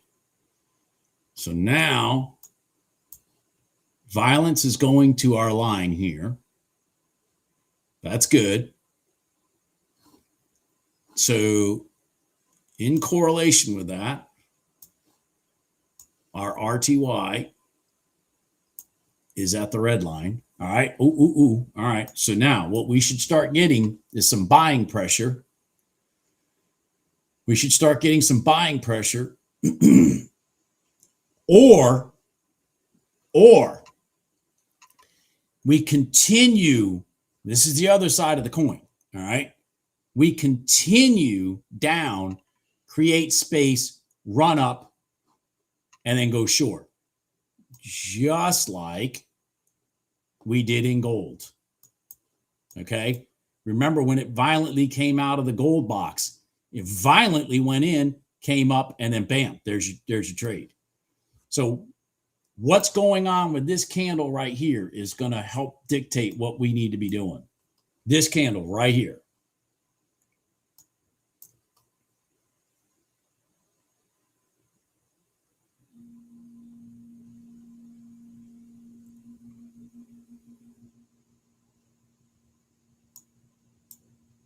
All right. All right, I'm going to try it.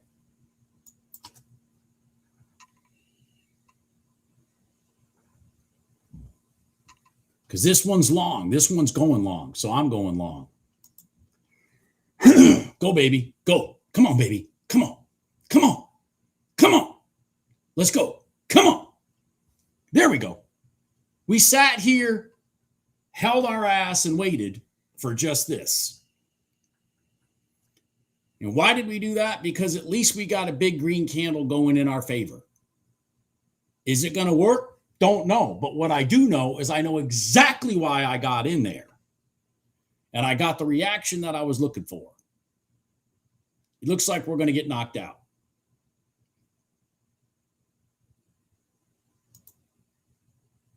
Maybe not. Yeah, we did. But I'm just not giving it room today, but this is the pattern. It should still go up. If we W pattern, if we sit right here, I'll take it again. So that big green candle right there was the reaction we're looking for, and we know why, because of the top of this line, the top of this box. So I'm out. And now what I'm looking for is it to go, hold on here, is it to go inside this box, create space, and then go right there. Which would make more sense today because this is holiday trading. The market's probably going to go back into consolidation, meaning it's going to stay below the prior day high and it's just going to rotate back into equilibrium, which is the overnight open, that kind of shit.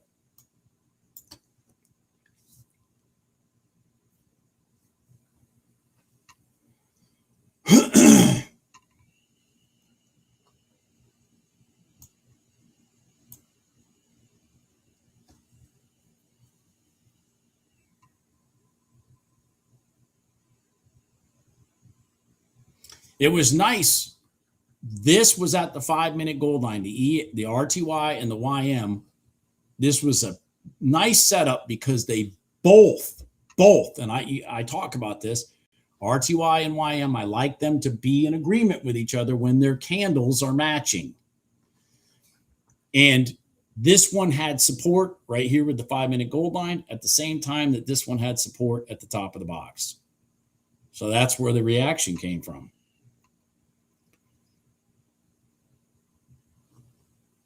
Now, we need this to roll back up to here, preferably have a top that stays lower than this, because that's our down pivot, and then reject to the short side.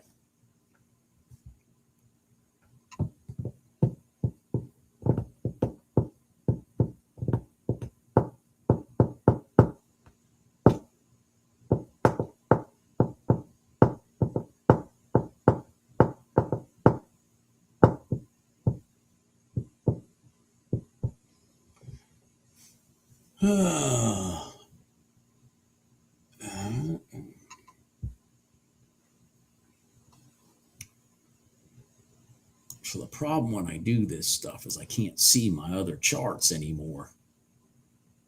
Yeah, I can't see my other charts anymore. So the NQ found support at the 5-minute gold line. That's not a shot. That's not a surprise because it's the first time. So let's just look at this. See, here's our 5-minute gold line right here.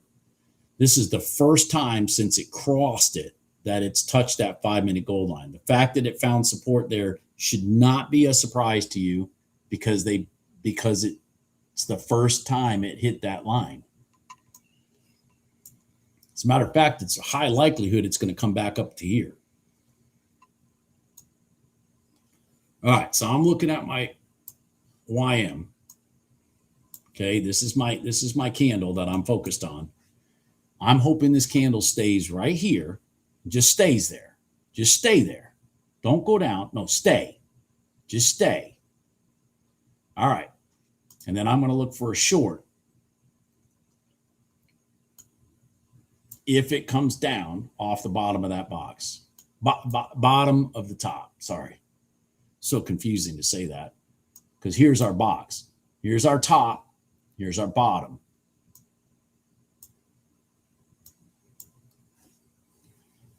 I could do a lot more talking when the market's like this. If you guys are noticing, I'm explaining this stuff a lot more today than I normally do because the market's moving a lot slower. Normal trading, I just have to be like, because it's like, you know, the shit's moving a lot faster. All right, I'm not worried about that now. So this isn't done, by the way. So we broke this down pivot right here. Okay. So what I want to see is have it roll back over, sit here, and then take a long. Okay. It's a slinky. You just got to figure out which way the slinky's going to roll.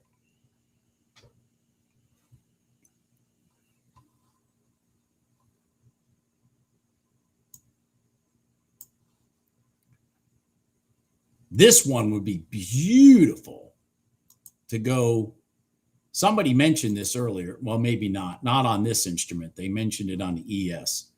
This would be beautiful if this goes to this area, which is our 5-minute red line, which would be the first time it touches that 5-minute red line since it's crossed it and the top of the box. That would be beautiful.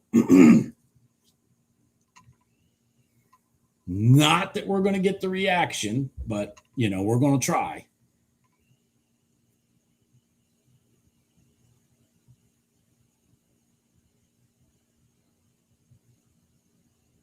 You talking about 5-minute, Ian? You talking about this 5-minute, Ian? Well, if you remember, Ian, if the answer is yes, if you're talking about this one, I'll explain why mine did and yours didn't, or at least what I think. If this is what you're talking about, tell me that first. Yeah. Okay. All right. Remember, I run 2 data series. I run a 1-minute and a 5-minute. Okay.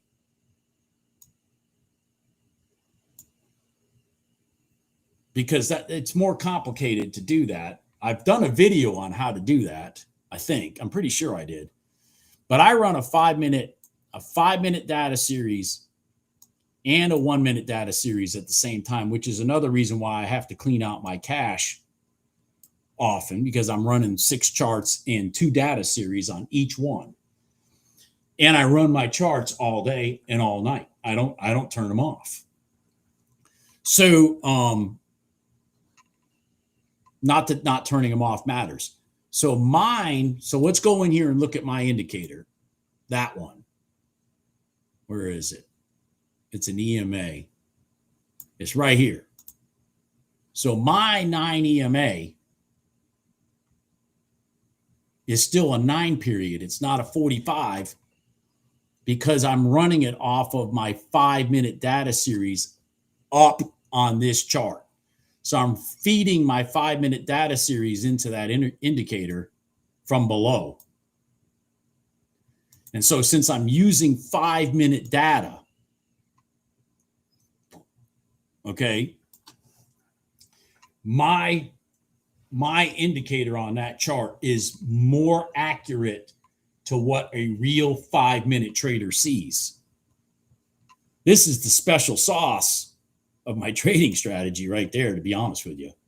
When I figured out, because I used to trade, you guys may remember this, I used to trade with a 5-minute chart over here and a 1-minute chart over here so that I could see the 5-minute moving averages instead of blending them all onto one chart, because you get a more accurate line if it's not the 45-minute, if it's not the 45 period, but it's really the 9 off of 5-minute data. You get a more accurate line.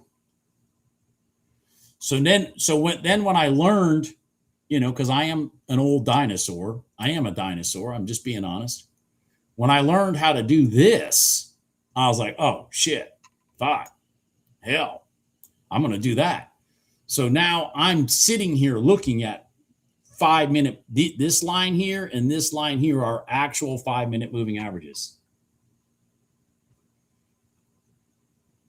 Yeah.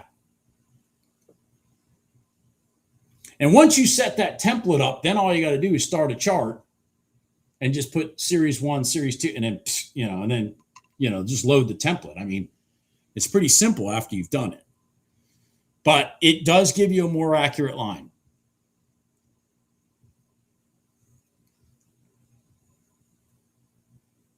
Oh, shit, what am I doing? Fuck. Sorry, while I'm answering that question, I completely missed this trade. Right here. Farfig, no gain. I don't know if it's going to work or not, but you can see I'd be in at a no loss position. So this was our first cross retest of the top of the box in RTY. And I was too busy talking about the fucking data series, because I see here it is on this one too. And look at that trade, guys. Did anybody catch that trade? Nadine, did you catch that, or are you done? Nadine trades the RTY. Look at that. Look at that trade. Ah! All right, good for you, Bruce. Come on, man, make some money, Bruce.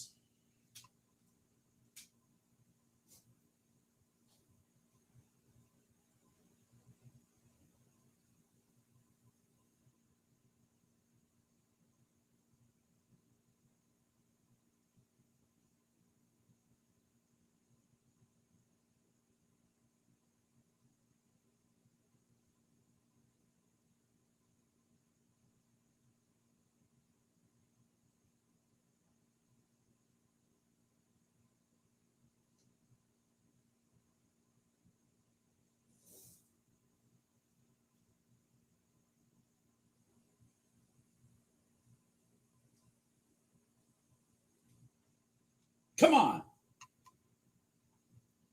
You're in it, Dee Dee? You, Edwin? All right, guys, come on, man. Pay these people. Come on, RTY. Pay them.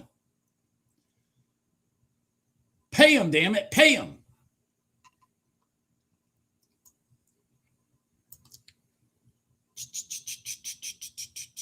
God, just like it's just like such lack of energy today. Such lack of energy. Fucking ridiculous.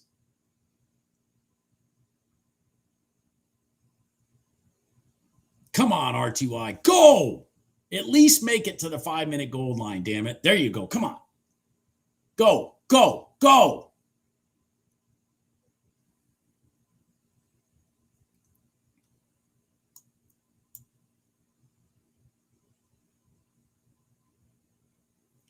I mean, you know this 9's going to be a bitch, which it's being a bitch.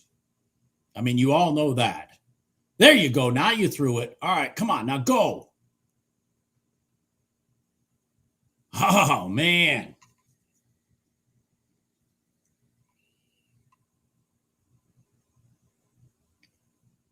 Yeah, it is testing the open. Kind of sloppy getting there.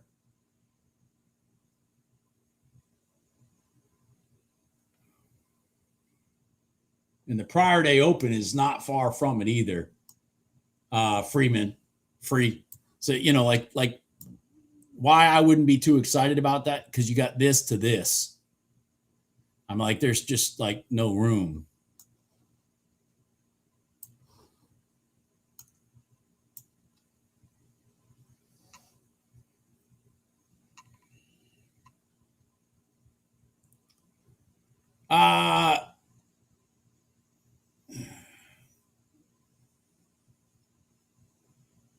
So question, Bob, I was wondering if no longer take trades off.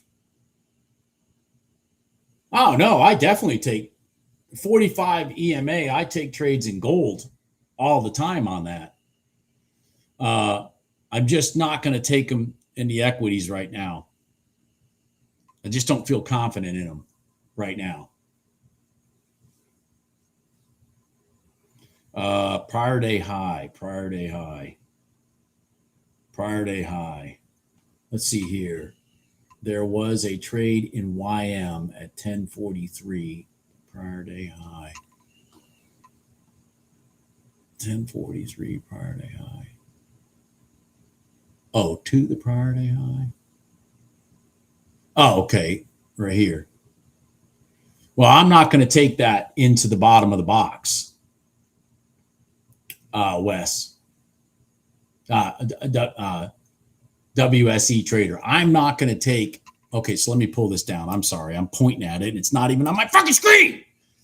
I am not going to take a moving average trade into the bottom of the box. That would just be throwing my money away 9 times out of 10. Because once we come in and create that space, they're really trying to do this. And that's exactly what they're going to do now. They came in the second time, and this is the trade. I'm too busy freaking reading shit than to take that trade. You can see the big red candles here. Once they get inside this line, they're looking to go this way.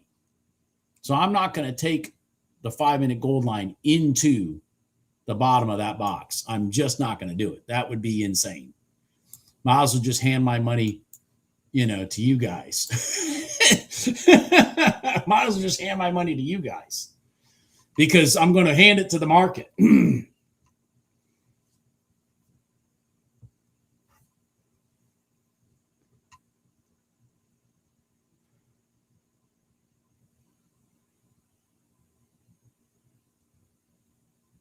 Yep. See you, Bruce. Yeah. Yep. I'll see you, Bruce. Absolutely. It'll be a couple weeks, or at least a week and a half.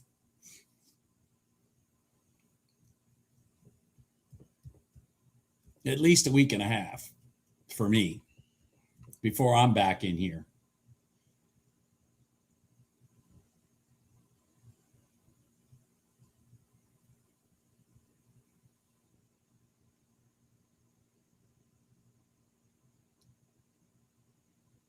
Let's see here. Let me get that out of the way. So the ES came to the red line. Well, isn't that interesting? And the NQ is just about there. Interesting.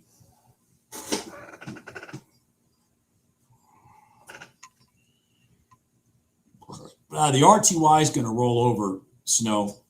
And I say that just because the YM's going to cross the box. So it's going to drag the RTY with it, in my opinion.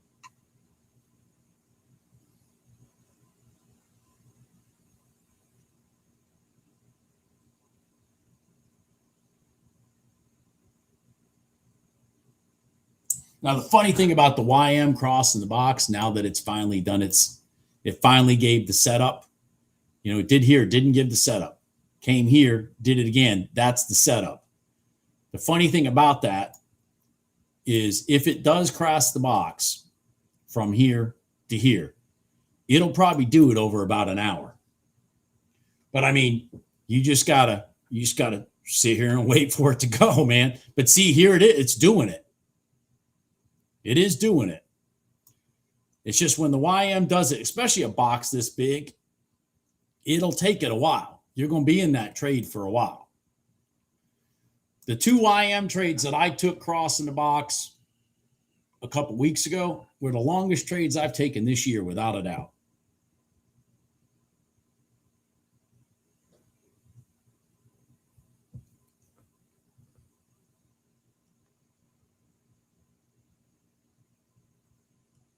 I wouldn't worry about that on this one.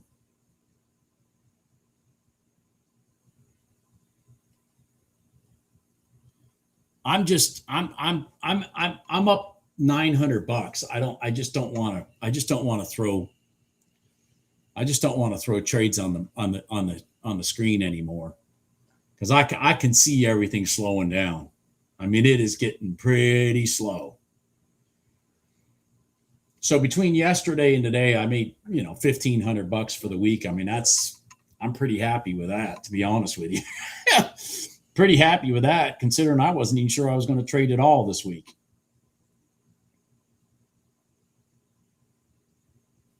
I mean, both of these at the same time being at the red line, that's a good setup. If it's not, a couple days before the weekend, before the 4th, I'm all over those trades.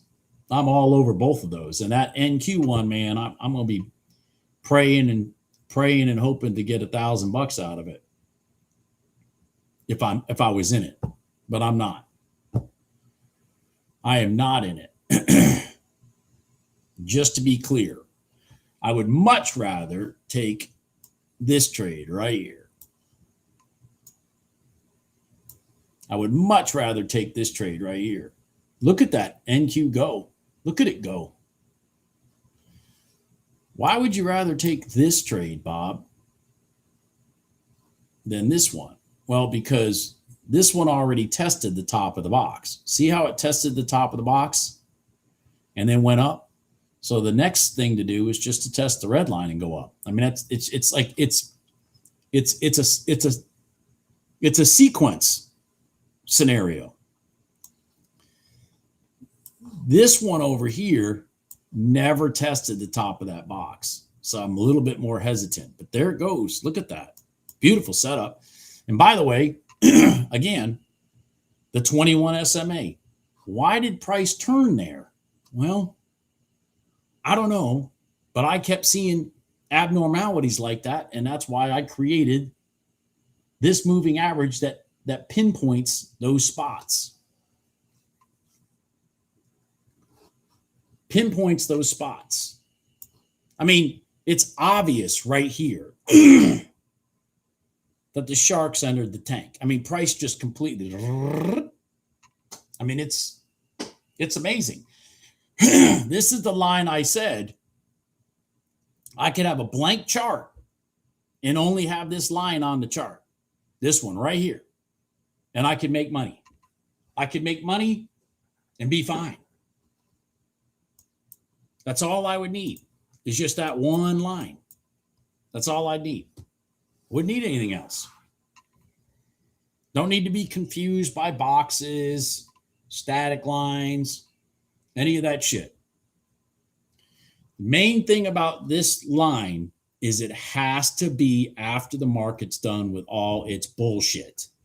It has to be past the craziness at 9:45 all the way to 10, where the market's just doing violently left and right and up and down and all. You got to ignore this line then.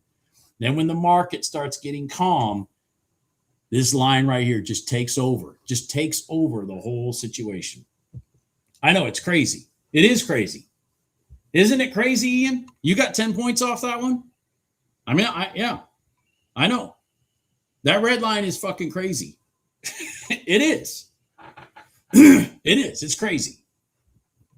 I mean, and it just did it on 2 instruments in a row right in front of us.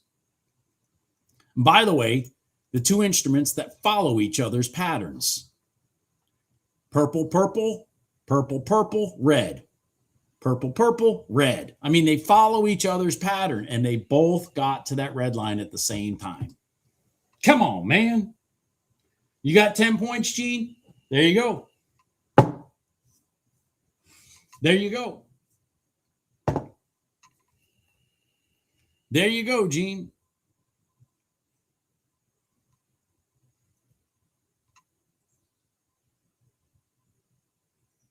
Then you got 15 total.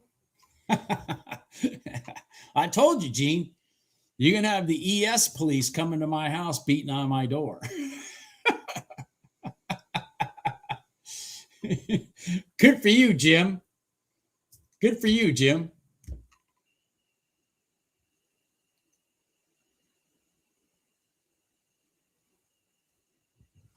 Good for you, Jim. Excellent. All right, guys.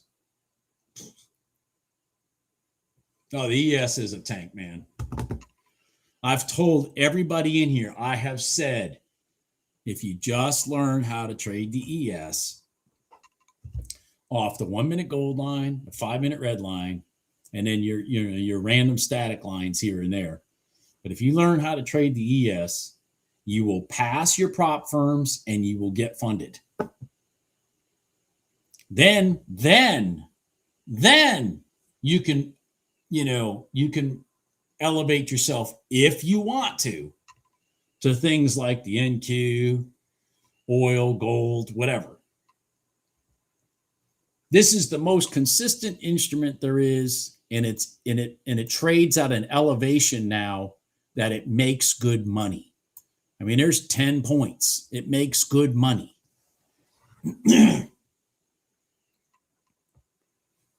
Thank you, Gene. Yeah, I'm going to enjoy my time at the beach for sure. I'm going to shut this down now, and I'm going to be gone and out of here until at least the week, at least through the end of next week. I'm not going to be here at least that long. And then, we'll just see what happens. Thank you, Jim Park. Everybody have a good day. Everybody have a happy 4th of July. Don't give your money back. Not when don't do stupid stuff.